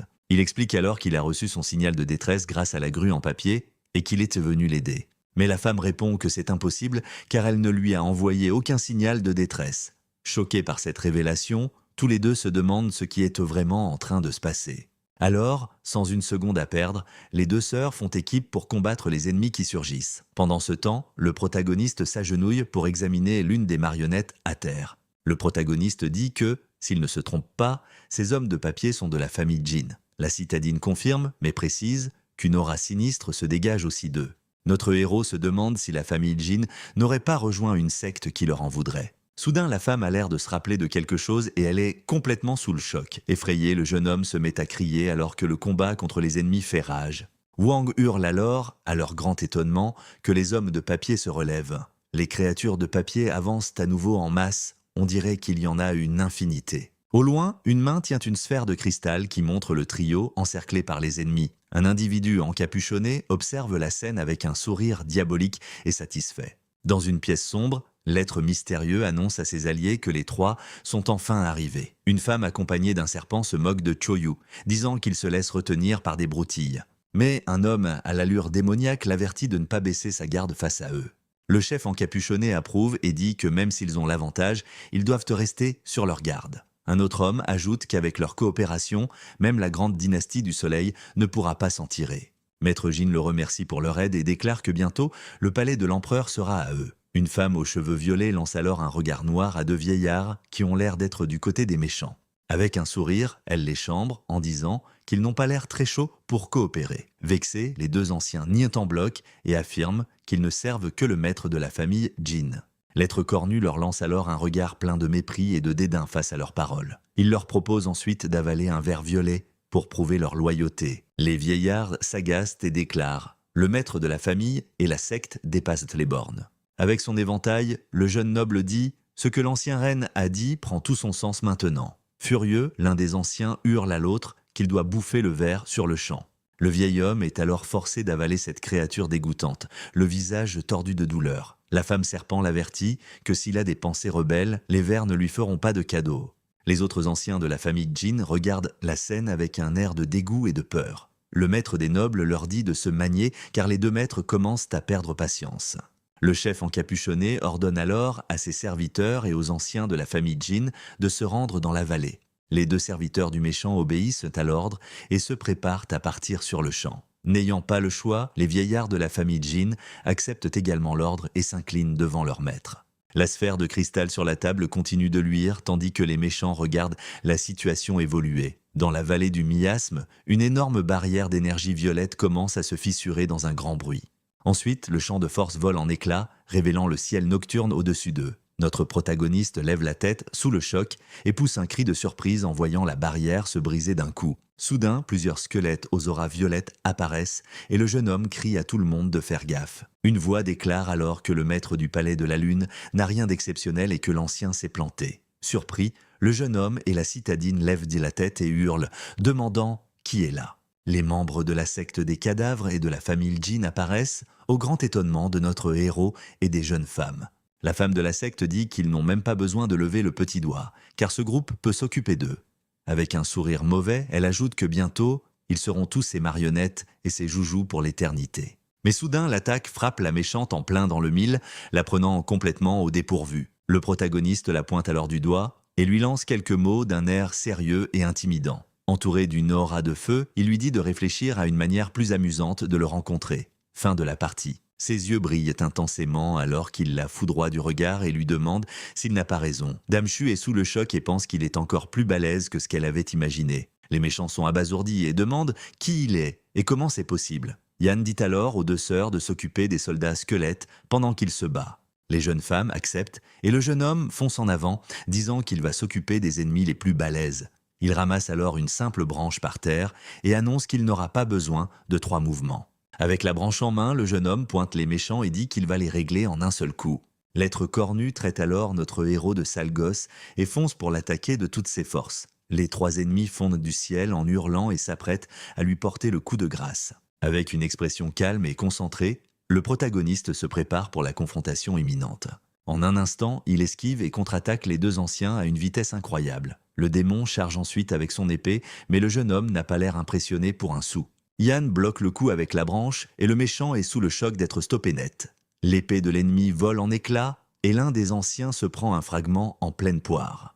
Avec un sourire, le jeune homme demande ce qui se passe et pourquoi ils ne font plus les malins. Il dit que les prétendus balèzes ne valent rien et les terrasse avec une puissante aura violette. Furieux, le démon le traite de crapule et lance une dernière attaque désespérée. Une branche à la main, notre héros dit que le méchant est trop lent et esquive les doigts dans le nez. Il arrête ensuite la lame du démon avec sa main nue, le laissant complètement bouche bée. L'être cornu est stupéfait. Il ne s'attendait pas à ce que le jeune homme soit aussi fort et talentueux. Sans laisser à l'ennemi le temps de réagir, Ephan lui colle un puissant coup de poing dans le bide. Une puissante énergie dorée enveloppe alors le corps du jeune homme. Au moment où il se prépare à attaquer, le méchant est violemment projeté au loin, incapable d'encaisser le choc. En poussant un cri de rage, notre héros fonce pour porter le coup de grâce et en finir avec cet ennemi. Une énorme vague d'énergie dorée déferle, pulvérisant tout sur son passage. Le méchant se demande comment ce gamin a pu maîtriser une technique que lui-même n'a jamais réussi à utiliser. Dame Chu l'observe et se dit que sa force ne vient clairement pas juste du royaume de l'âme naissante. Impressionnée, elle le traite de Dieu en voyant les dégâts monstrueux laissés par son attaque. Au loin, une des doyennes de la famille Jin crache du sang sous la violence du choc. Elle regrette de ne pas avoir pu esquiver à temps et d'avoir été effleurée par l'énergie de l'épée. Cependant, la femme réalise que l'autre doyenne a été touchée de plein fouet et n'a pas pu survivre. Terrifiée par la puissance du jeune homme, la doyenne décide qu'elle doit se barrer d'ici aussi vite que possible. Mais les 2 sœurs apparaissent et lui bloquent de la route, la laissant complètement au pied du mur. Dame Chu la questionne alors sur un certain Wuji et lui promet la vie sauve si elle balance tout. Prise de panique, la doyenne accepte de parler et s'apprête à tout déballer. Mais soudain, la femme hurle de désespoir qu'elle a été empoisonnée par quelqu'un qui veut sa peau. Les trois observent la scène et Dame Chu fait une remarque sur les méthodes brutales de l'ennemi. Le type à capuche dit que le jeune homme est un fauteur de troubles et que même lui n'aurait pas géré la situation comme ça. L'être mystérieux fait alors son rapport au patriarche de la famille Jin, qu'il observe depuis son trône. Le patriarche se plaint que l'ennemi a caché sa force et qu'il est bien plus balèze qu'il ne l'imaginait. Le type à capuche lui dit alors que le patriarche doit vite atteindre le royaume de l'Amnasen. Il dit au chef de dévorer plus d'énergie et d'écraser Fan, parce que tous les sacrifices s'en valent la peine. Le patriarche reste alors silencieux, l'air de réfléchir au plan qui lui a été proposé. Portant un masque noir, il tape du poing sur la table et hurle, attirant l'attention de tout le monde dans la pièce. Un des doyens sursaute et le patriarche lui ordonne de préparer le sacrifice de sang. Mais le vieil homme répond que s'ils écoutent Maître Wu, la famille Jin disparaîtra de ce monde. Le chef dit que même s'il atteint le niveau supérieur, il a peur que la famille ne s'en remette jamais et il ordonne le sacrifice. Le vieux doyen a l'air terrifié par cet ordre, mais finit par accepter de préparer le sacrifice. Loin de là, notre héros et les deux sœurs traversent une forêt en volant sur leurs épées. Le protagoniste vérifie alors son système et se rend compte que son espérance de vie a bel et bien diminué. Il se dit que sans Nin pour le charrier, tout est bizarre et que la petite lui manque.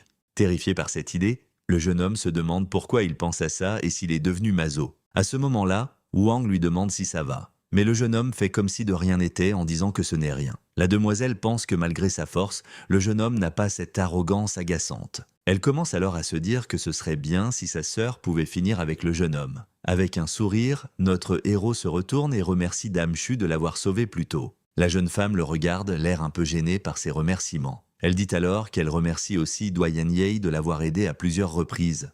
La jeune femme se dit qu'en tant qu'épéiste, elle ne devrait pas avoir de désir et ne devrait se consacrer qu'à son épée. Elle se dit aussi qu'elle devrait être heureuse de l'amitié entre sa sœur et Doyen Ye. Mais elle se demande pourquoi elle ressent ce truc bizarre dans sa poitrine. La scène nous amène ensuite sous un ciel nocturne où brille une lune rouge. Dans une pièce sombre, une femme fredonne mystérieusement, l'air complètement détendu. Le maître de la secte pose alors des questions sur la transformation et le serviteur lui annonce que le sacrifice a été accompli. Il révèle que le maître de la secte a déjà sacrifié des centaines de personnes de la famille Jin. Grâce à ça, sa cultivation a atteint le royaume de l'Amnasen, mais il s'est transformé en un monstre qui a perdu la raison.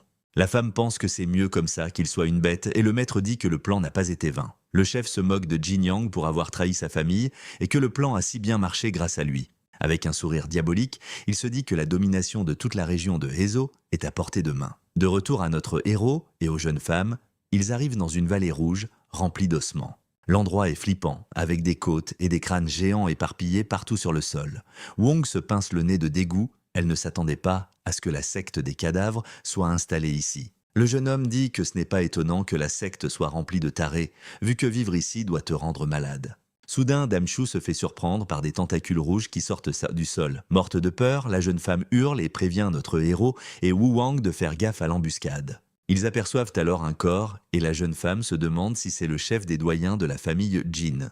Ye est sous le choc et se demande pourquoi la secte et la famille Jin s'entretueraient ici. La demoiselle demande alors à Doyen Yi d'enquêter sur ce qui se passe ici. Sans hésiter une seule seconde, le jeune homme active son œil divin et se retrouve enveloppé d'une aura dorée. Il libère alors une puissante vague d'énergie pour scanner toute la zone environnante. Grâce à sa vision, il peut voir une silhouette aux cheveux rouges se déplacer à toute vitesse. Notre héros remarque que la créature a une apparence monstrueuse et terrifiante. Avec un sourire diabolique et des yeux rouges, le monstre fixe notre protagoniste. Terrifié, le jeune homme se demande c'est quoi cette créature bizarre en face de lui. Il reconnaît les vêtements du monstre et prévient Wan que c'est le noble Jin Yang. Entouré d'une aura violette, la créature leur fonce dessus avec un regard plein de haine. Sans la moindre hésitation, le monstre attaque le jeune guerrier avec un coup de poing surpuissant chargé d'énergie. Dame Chu hurle alors à sa sœur de faire attention pendant que les deux se préparent au combat. La créature parvient à stopper leurs deux épées à main nue, ce qui surprend les jeunes femmes. Grâce à sa force, le monstre les envoie valser sans la moindre difficulté. Il pousse alors un rire diabolique, ayant l'air de kiffer le combat. La demoiselle est sous le choc parce que la créature a brisé son épée avec la paume de sa main. Le monstre fonce alors pour attaquer la jeune femme, qui hurle de terreur en le voyant approcher. Mais notre héros débarque et balance un coup de pied au monstre, lui demandant pourquoi il crie. Sous la force du coup, la créature a été projetée au loin, enveloppée dans une énergie violette. Le monstre hurle alors de douleur et de rage de s'être fait frapper comme ça par le gamin. Même blessé, le monstre reste debout et fusille notre héros du regard avec une haine pure dans les yeux. Le jeune homme est surpris, car il a utilisé sa pleine puissance et pensait que l'ennemi serait déjà hors jeu. Poussant un rugissement, la créature se jette au sol comme une bête et lui tire la langue. Yann dit alors à Dame Chu d'attirer le monstre parce qu'il a un plan. Le jeune homme active à nouveau son œil divin et une énergie de foudre bleue apparaît sur son corps. Il se rend compte que l'âme du méchant fusionne avec le vide et se demande comment ça a pu arriver. Avec un rugissement arrogant, la créature fonce pour attaquer notre héros de toutes ses forces. Mais le jeune homme déclare que pour dompter une bête, il faut une corde, et il crée des anneaux d'énergie. Le monstre est alors frappé de plein fouet par les anneaux d'énergie bleue qui l'encerclent complètement. La créature est alors complètement piégée par la technique du jeune homme. Incapable de bouger, le protagoniste demande à la jeune femme si elle sait ce qui se passe avec l'état du méchant. La femme répond qu'elle n'en sait rien, mais suggère de l'emmener au palais pour découvrir ce qui s'est passé. Elle dit alors à sa sœur qu'elles doivent ligoter le monstre avec une arme magique puissante. Avec un sourire, Dame Chu se prépare à retourner au palais avec ses compagnons. Mais tout à coup, sa sœur l'attaque par derrière avec une dague, à la grande surprise de la femme aux cheveux bleus. Wang, les yeux maintenant rouges, révèle qu'elle est contrôlée par un pouvoir maléfique. Une silhouette féminine apparaît et se moque de la magnifique scène des deux sœurs qui s'affrontaient dans la vallée. Choqué par ce rebondissement, notre héros se demande ce qui peut bien se passer. La méchante s'approche alors et attrape la jeune femme contrôlée par son pouvoir obscur. La jeune femme crie le nom de sa sœur, désespérée de l'avoir manipulée de la sorte. Avec un sourire maléfique, l'ennemi dit que c'est une scène magnifique à regarder. Notre protagoniste reconnaît alors la technique, les rêves mortuaires du culte des cadavres. Furieuse, la sœur aînée fonce avec son épée et hurle à la méchante de relâcher sa sœur sur le champ. Cependant, la femme se moque de l'épéiste et lui dit que son pouvoir ne peut absolument pas lui faire de mal. Elle crée alors une barrière d'énergie violette et les traite de petites souris qui se débattent en vain. Soudain, une immense porte s'élève du sol et le jeune homme et la femme se retrouvent encerclés par des murs. Notre héros comprend alors qu'ils sont tombés dans un piège et maudit la situation. Du haut du mur, les méchants les observent avec un rire cruel et méprisant. Le chef encapuchonné leur demande alors si les deux invités sont satisfaits de son hospitalité. En colère, la femme hurle qu'il doit rendre Wu Wang et promet que le palais l'épargnera en retour. Mais le méchant se moque d'elle et dit à Dame Chu de jeter un œil à sa propre situation avant de le menacer. Juste après, plusieurs soldats encapuchonnés apparaissent et encerclent la guerrière, prêts à l'attaque. Notre héros dit alors à la femme de reculer et la tire derrière lui pour la protéger. Il lui prend l'épée des mains et se prépare pour le combat qui est sur le point de commencer. Le jeune homme dit qu'il va s'occuper de ces types et se positionne devant la jeune femme pour la protéger. Le regard déterminé, il fonce affronter les soldats et leur crie de se mesurer à lui. En un instant, il terrasse plusieurs ennemis avec son épée sans la moindre difficulté. Les soldats sont sous le choc devant sa force et se demandent quel genre de monstre il peut bien être. La méchante se prépare alors à utiliser son pouvoir et envoie ses serviteurs attaquer le protagoniste. L'énergie rose de la femme enveloppe les soldats qui se préparent à se battre avec une force décuplée. Les yeux brillants et poussant un rugissement, les serviteurs chargent notre héros de toute leur force. Poussant un cri de rage, notre héros somme aux ennemis de dégager et fonce droit devant lui de toutes ses forces. Il bondit alors sur la méchante et l'attaque directement avec sa puissante épée. La femme part le coup avec un sourire et ne semble absolument pas préoccupée par l'attaque du jeune homme. Elle le nargue en lui disant qu'il ne peut pas l'atteindre car elle est une cultivatrice d'âme. Le jeune homme est abasourdi en voyant son attaque traverser le corps de la femme sans lui faire le moindre dégât. Il comprend alors que l'ennemi n'a pas de corps physique et qu'elle utilise une technique spéciale. La jeune femme crie et confirme que c'est bien une cultivatrice d'âme. Elle demande au héros de trouver le corps physique de la méchante, car c'est le seul moyen de la vaincre. L'ennemi, elle, fait l'éloge des compétences du jeune homme et le traite de petite souris tenace. À ce moment-là, notre héros comprend que le corps physique de la femme est lié à celui de Wu Wang. Avec un sourire, la méchante lui demande s'il aura le courage de la vaincre, même en sachant ça. Elle ordonne ensuite à la jeune femme sous son contrôle d'avancer et d'achever sa propre sœur. Notre héros hurle à l'aîné de faire gaffe, car sa sœur fonce sur elle. Mais soudain, des chaînes émergent du sol et emprisonnent le protagoniste par surprise. Les chaînes l'immobilisent complètement, et le jeune homme n'a pas le temps de comprendre ce qui lui arrive. Le chef encapuchonné l'attaque alors avec une puissante décharge d'énergie dorée. Une énorme explosion retentit sur place, soulevant un grand nuage de poussière et de débris. Le méchant dit alors à notre héros d'arrêter sa comédie et de montrer sa vraie force. Entouré d'une aura dorée, le jeune homme répond qu'un tigre ne perd pas son temps à montrer ses griffes à un chaton malade. L'ennemi le foudroie du regard et lui dit qu'il va vite savoir qui est le chaton malade. Pendant ce temps, la jeune femme combat sa sœur et la traite d'effrontée pour ses attaques. Elle comprend que le corps physique de la démone est bel et bien lié à celui de Wu Wang. Épuisée, la jeune femme se dit qu'elle a déjà été blessée par l'attaque surprise et qu'elle ne tiendra pas bien longtemps. La méchante et la jeune femme sous son contrôle attaquent alors la guerrière ensemble avec une puissance écrasante. Sous la force du coup, la jeune femme est projetée au sol sans plus aucune force pour continuer le combat. L'ennemi se moque d'elle, lui disant qu'après avoir tant couru, elle s'est choisi une jolie tombe. Ensuite, la méchante ordonne à la jeune femme sous son contrôle de porter le coup de grâce à sa chère sœur. Mais Dame Chu sourit et dit qu'elle a enfin réussi à attirer l'ennemi dans son piège. Un cercle magique apparaît au sol et emprisonne la méchante qui se demande comment elle a bien pu tomber dans son propre piège. Furieuse, la femme hurle car sa cultivation est maintenant inhibée par la cage que la guerrière a utilisée. Avec un sourire féroce, la femme dit que ce serait une bonne idée d'enterrer la méchante avec elle avant de mourir. Soudain, le plafond de la grotte commence à s'effondrer et les deux femmes chutent avec les débris. Furieuse, l'ennemi hurle et traite la jeune femme de folle furieuse.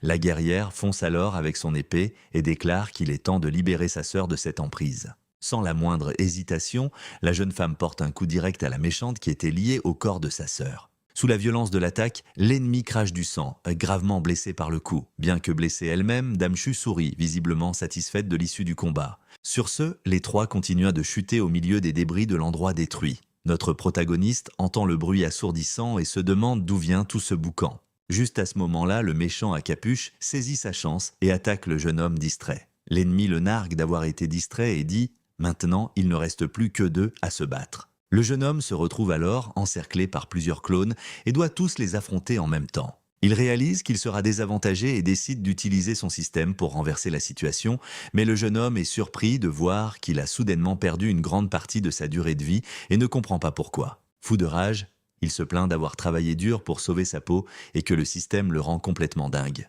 Knight apparaît et explique qu'il n'a pas activé la fonction de prépaiement et que le coût a été doublé. Alors que la fille lui demande s'il veut activer la fonction, le méchant charge pour attaquer à nouveau. Notre héros hurle que l'ennemi est juste en face de lui et dit à la fille d'activer la fonction.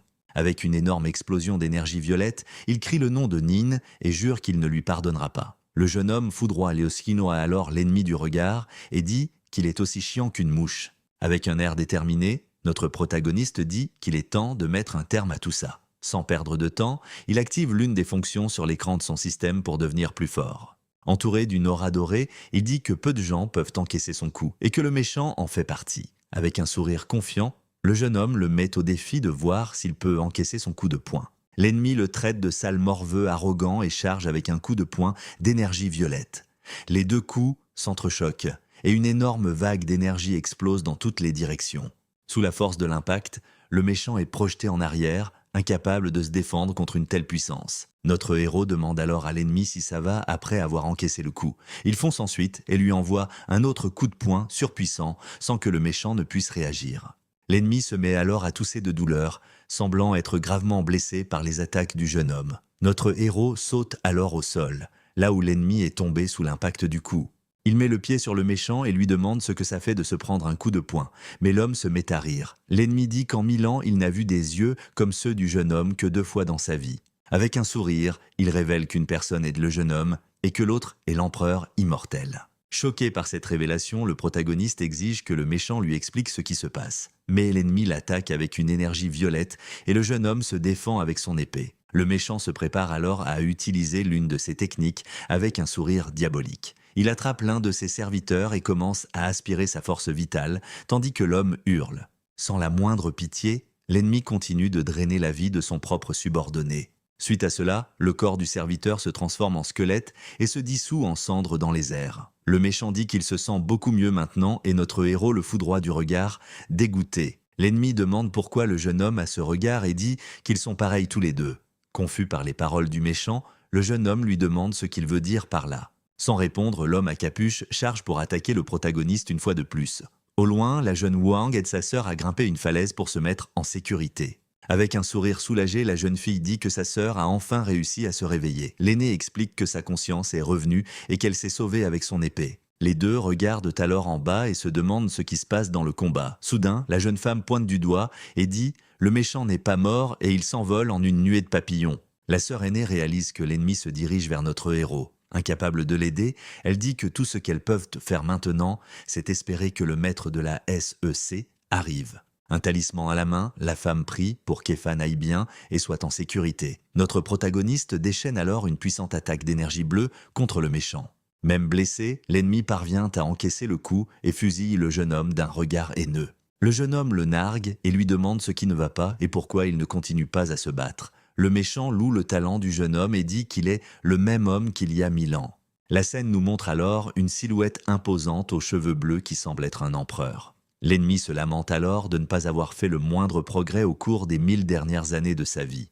Perplexe, le protagoniste remarque quelque chose d'étrange et de brillant qui s'approche de lui. Soudain, un nuage de papillons rouges entoure le jeune homme qui est surpris par la scène. Il se demande si ce sont des papillons rouges et ne comprend pas ce qui se passe. La méchante s'incline alors devant le maître à capuche et dit qu'elle s'appelle Wuji. D'un regard froid, l'homme ordonne à la femme de tout lui offrir sans hésitation. Elle accepte alors l'ordre et est enveloppée par une puissante énergie rose venant du maître. La méchante demande alors aux papillons de l'aider à détruire ce monde une bonne fois pour toutes. Sur ce, un nuage de papillons l'entoure et elle se prépare pour sa transformation.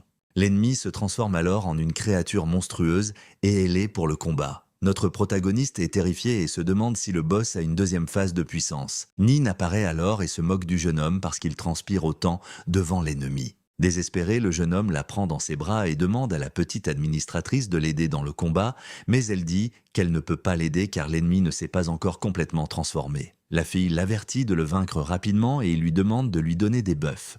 Le jeune homme se plaint que les autres systèmes aident de leurs hôtes et demande à Wes pourquoi elle, non. Énervé, il maudit la petite administratrice de ne lui donner que des points de cultivation. Le monstre charge alors et notre héros se prépare à se battre, même en étant désavantagé. Avec un regard de haine et de détermination, le jeune homme décide qu'il va affronter l'ennemi. Sans peur, il fonce au combat et ose affronter la créature une fois de plus. Les deux s'échangent alors un coup de poing surpuissant et une grande vague d'énergie se propage. Le méchant se moque de la force du jeune homme et lui demande s'il n'a rien mangé pour être aussi faible. Notre héros est choqué car il a utilisé la même force que pour combattre le dragon. Mais le monstre dit qu'un certain type de pouvoir ne peut pas le blesser et l'attaque à nouveau.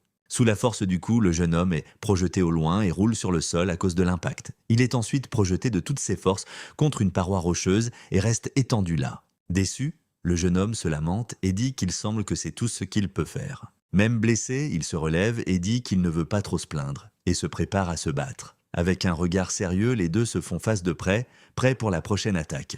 Notre héros empoigne alors les ailes du monstre de toutes ses forces pour l'immobiliser. Dans un cri de rage, le jeune homme se met à tirer sur les ailes de la créature sans la moindre pitié. Le monstre est surpris et se demande comment le jeune homme devient soudainement de plus en plus fort. La créature grince des dents de douleur et de haine alors que ses ailes se font arracher par le jeune homme. Le jeune homme fusille le monstre du regard, les yeux brillants, et lui dit qu'il l'a vraiment sous-estimé. Il esquive ensuite une attaque d'énergie violette qui fonce sur lui à toute vitesse. La créature ailée tire un puissant rayon d'énergie avec son arme en forme d'anneau.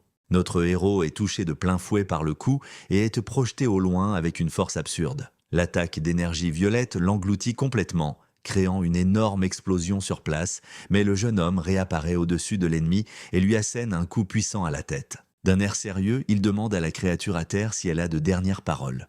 Le monstre le supplie alors de ne pas l'achever et propose de lui révéler tous ses secrets. Notre protagoniste le regarde de haut et lui demande s'il a fini de raconter ses salades. Le corps de la créature explose alors en une silhouette rouge, ne laissant aucune trace. Le jeune homme dit qu'il a plein d'occasions de découvrir la vérité et jette les restes du méchant. D'un regard froid, il dit que l'ennemi périra avec sa secte d'hérétiques. Il libère ensuite une aura dorée pour tous les innocents qui ont été blessés. Une lumière intense enveloppe son corps alors qu'il se prépare à libérer son pouvoir. Suite à ça, une énorme explosion d'énergie dorée détruit tout aux alentours avec une force inouïe. Après un moment, le jeune homme atterrit sur le sol, semblant soulagé que le combat soit terminé. Avec une tête toute mignonne, il célèbre en disant que tout est enfin fini ici. Mais soudain, un vieil homme caché derrière un rocher observe la scène. Choqués, les deux sœurs apparaissent et appellent Maître Yei, qui est heureux de les voir saines et sauves. Le protagoniste remarque quelque chose dans l'herbe et dit qu'il ne s'attendait pas à ce qu'il y ait des survivants. Avec un sourire, il libère son énergie dorée et hurle à la personne de sortir de là. Le vieil homme de tout à l'heure est alors arraché de sa cachette par la force de notre héros. Le jeune homme le tient et exige de savoir qui il est, mais l'homme bégaye de peur. Le trio traverse alors la vallée détruite tandis que le ciel redevient normal. Notre héros fusille le prisonnier du regard et lui redemande qui il est et ce qu'il fait là. Les sœurs reconnaissent alors l'homme comme étant Dan Fang, le maître du noble Jingyi Yang. Terrifié, le vieil homme se dit que ça va mal finir s'il découvre qu'il est l'un des méchants. Il commence alors à inventer une histoire triste sur sa famille pour s'en tirer. Mais le jeune homme l'interrompt et lui propose de lui laisser la vie sauve en échange d'informations sur les ennemis. L'homme dit que Wuji suivait un empereur qui utilisait une technique consistant à sacrifier la vie pour obtenir du pouvoir. Notre héros réalise alors que la description est similaire à la capacité que Nin lui a donnée. Soudain, Nin apparaît avec sa faux et le fusille d'un regard sombre et effrayant. Avec un sourire malicieux, la petite administratrice lui demande s'il n'a pas oublié quelque chose. Mademoiselle Chu dit que son stock d'élixir est allé au maître, mais que le vieil homme en a plein. Le jeune homme s'approche alors et pointe l'homme du doigt avec une expression pas vraiment amicale. Avec un sourire diabolique, lui et Nin s'apprêtent à piquer tous les élixirs du vieil homme. Terrifié, l'homme demande ce qu'ils vont faire alors qu'il est enveloppé par une aura sombre. Un cri de désespoir résonne à travers la vallée rouge qui semble maintenant plus calme. Notre protagoniste se réjouit d'avoir obtenu autant d'élixirs pour en tirer profit plus tard. Il décide alors de tester l'efficacité des objets et en prend un pour l'essayer sur le champ. En le mangeant, le jeune homme sent soudain une puissance immense parcourir tout son corps. Il vérifie alors le système et voit que sa durée de vie est à moins 203 ans. Choqué, il réalise que l'élixir n'ajoute qu'1 an de vie et ne sait pas quoi faire. Mais il se dit que ce n'est pas un gros problème car avec la quantité qu'il a, il peut s'en sortir à la fin. 1 heure plus tard, le jeune homme est allongé par terre et se plaint qu'il n'en peut plus de manger. La demoiselle de la ville l'invite alors au palais et lui propose un trésor de longévité. Excité par l'offre, il la prend dans ses bras et dit qu'il ne refusera pas vu que la secte a été détruite. Mais soudain, une voix l'interrompt, disant que ce n'est pas la peine et qu'ils sont venus le chercher. Le garçon lapin apparaît sur un navire et leur demande s'ils ont vu son message. Il dit que le maître de la secte est venu aussi et leur demande de monter à bord rapidement. Le vieux prisonnier en profite alors pour penser à s'échapper pendant qu'ils sont distraits, mais le garçon le reconnaît comme étant le voleur qui lui a piqué sa recette d'élixir il y a quelque temps. Avec une queue de lapin, le jeune homme piège le vieil homme qui hurle de terreur face à l'attaque. Le garçon l'attrape et l'invite à une bonne discussion pour régler leur compte. Il invite ensuite Maître Dilexi à parler avec le chef du palais de la Lune Céleste. La scène nous emmène alors sur le grand et imposant navire flottant dans le ciel. Notre héros se promène dans le navire et demande à Mademoiselle Chu qui est ça le maître du palais. Elle explique que le maître est la personne numéro 1 du continent et très talentueux au passage. Ensuite, un homme avec des ailes d'ange et une aura dorée apparaît, montrant toute sa puissance. Impressionné par l'apparence du maître, notre protagoniste le trouve super puissant. Un homme musclé aux cheveux blonds observe le trio et dit qu'ils sont enfin arrivés. Lunettes de soleil sur le nez, il les fusille du regard avec une expression sérieuse et légèrement intimidante. Il se présente ensuite comme étant Wu Yinu et invite le jeune homme à s'asseoir à côté de lui. Choqué par les manières du maître, le jeune homme se dit que le continent Zhou est foutu. L'homme propose quelques-unes de ses techniques de cultivation secrète à notre héros. Le protagoniste est gêné tandis que Mademoiselle Trucavs essaie de rattraper la situation. Le maître lui demande alors s'il est intéressé par la branche Kumlin de l'immortalité. Les jeunes femmes sont surprises car c'est l'un des trésors de la secte et le jeune homme se demande bien ce que ça peut être. L'homme commence alors à lister plusieurs trésors et artefacts puissants de cet endroit. Il raconte qu'il y a 1000 ans, 4 compagnons ont décidé de pacifier les guerres du monde. Les 4 ont alors traversé de nombreuses épreuves pour obtenir ce qu'ils voulaient. À la fin, ils ont obtenu les 3 livres de l'empereur et sont devenus les plus forts du monde. Grâce à ça, ils ont enfin eu ce qu'ils voulaient et ont fondé le palais céleste. Avec un sourire, le maître demande si le jeune homme est fasciné par le palais après cette histoire. Mais le jeune homme répond « Mademoiselle Chu m'avait déjà invité à venir au palais avec elle ». L'homme le félicite alors et lui dit de bien se reposer, qu'il ne le dérangera plus. Notre protagoniste va ensuite dans sa chambre pour se reposer après tout ce chaos. Le jeune homme pense alors qu'il ne sait toujours pas quoi faire et semble un peu paumé. Il se souvient que le palais céleste a été détruit il y a bien longtemps, tel un reflet de lune dans l'eau.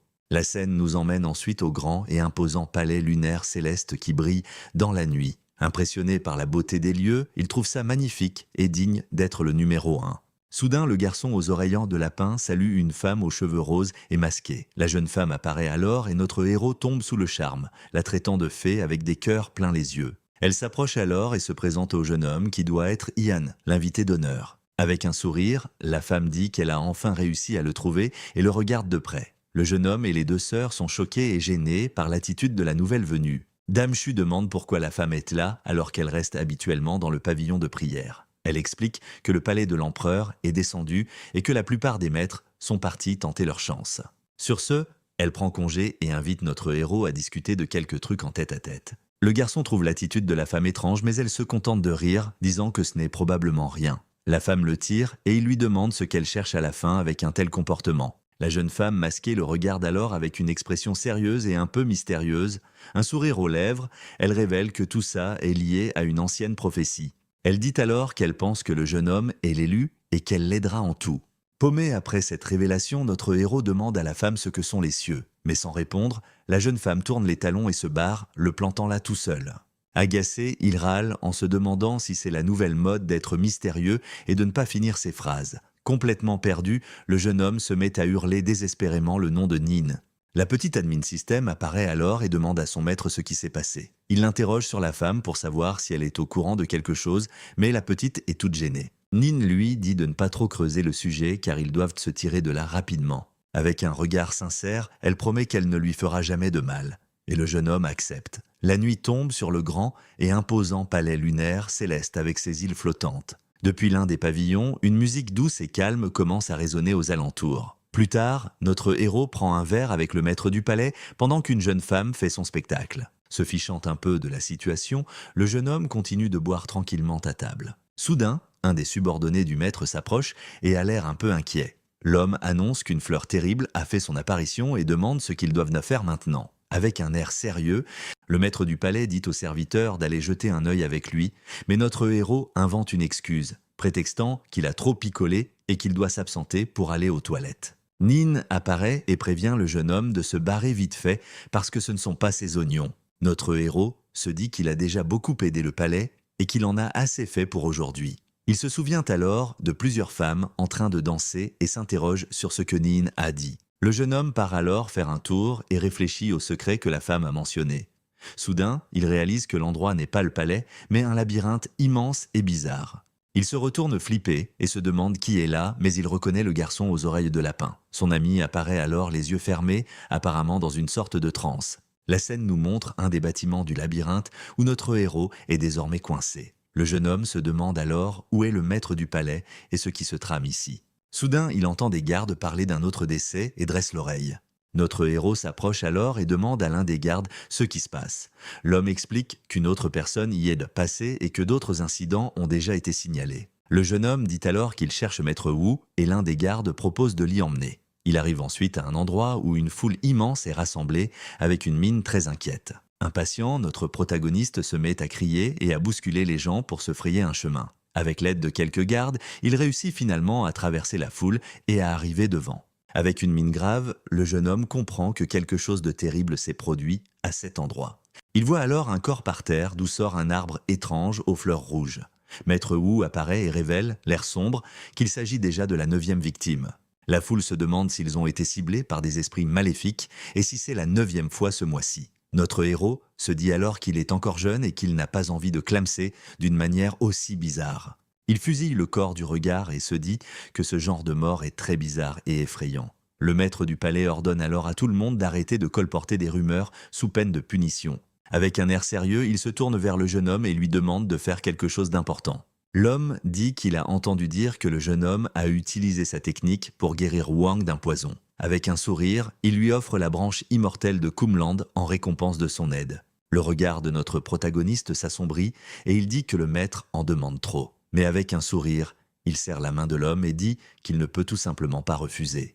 Les yeux brillants d'une lueur dorée, il se prépare à utiliser sa capacité d'investigation. Il comprend que la force vitale de la personne a été transférée aux fleurs qui ont éclos. Le maître demande alors si la force vitale de la victime est vraiment dans les fleurs et il le confirme. L'homme dit qu'il n'est pas doué pour ce genre de choses et demande à frère Douillet de l'accompagner. Il explique que le garçon aux oreilles de lapin peut aider car c'est un puits de science. Les deux montrent alors la fleur au garçon et lui demandent ce qu'il en pense. Avec un air sérieux, le petit aîné confirme que la fleur ne vient pas de la région des eaux. Il dit que la fleur ressemble à celle de l'abîme des ténèbres, mais avec quelques différences. Mais le jeune homme affirme qu'avec l'apparition du palais, ça doit être l'œuvre de gens de l'extérieur. Notre héros semble alors un peu pensif, mais le petit aîné l'interrompt. Le garçon dit qu'il ne sait rien de plus et lui suggère de demander à la femme masquée de lui lire son avenir. Sans un mot de plus, il prend congé et s'en va, laissant le jeune homme en plan avec ses pensées. Le garçon aux oreilles de lapin reste silencieux, ayant l'air de cacher quelque chose. Le maître du palais demande alors à Frère Yei d'aller demander à la femme ce dont il a besoin. Notre héros se demande si l'astrologie est fiable et espère que ce n'est pas une arnaque. Il entre alors dans la chambre de la femme et la salue avec un sourire aux lèvres. La jeune femme dit qu'elle l'attendait et l'invite à s'asseoir pour discuter. Elle révèle qu'elle connaît la raison de sa visite même sans avoir utilisé la carte des étoiles, mais la femme dit que pour le bien du palais, elle est prête à le faire une fois de plus. Elle libère alors une puissante énergie dorée et se prépare à utiliser sa technique. Notre protagoniste est alors pris dans la lumière vive et essaie de se protéger avec ses mains. Baigné dans cette énergie, il se retrouve au milieu d'un décor d'étoiles et de planètes lointaines. La femme active alors la carte stellaire et une immense sphère d'énergie dorée apparaît dans le ciel. Soudain, le jeune homme se retrouve plongé dans une vision du futur où tout le monde a disparu et où tout est détruit. Terrifié par cette scène, le jeune homme hurle que non et n'en croit pas ses yeux. En un instant, il revient à la normale et se demande s'il a réussi à revenir dans le présent. La femme lui explique que la carte stellaire révèle l'avenir, mais que chacun peut changer son destin. Elle dit qu'elle va analyser à nouveau les révélations et demande au jeune homme d'attendre un jour de plus. N'ayant pas le choix, notre protagoniste accepte la demande et attend d'avoir plus d'informations. À l'extérieur de la pièce, Neuf apparaît et le jeune homme marche à ses côtés, l'air pensif.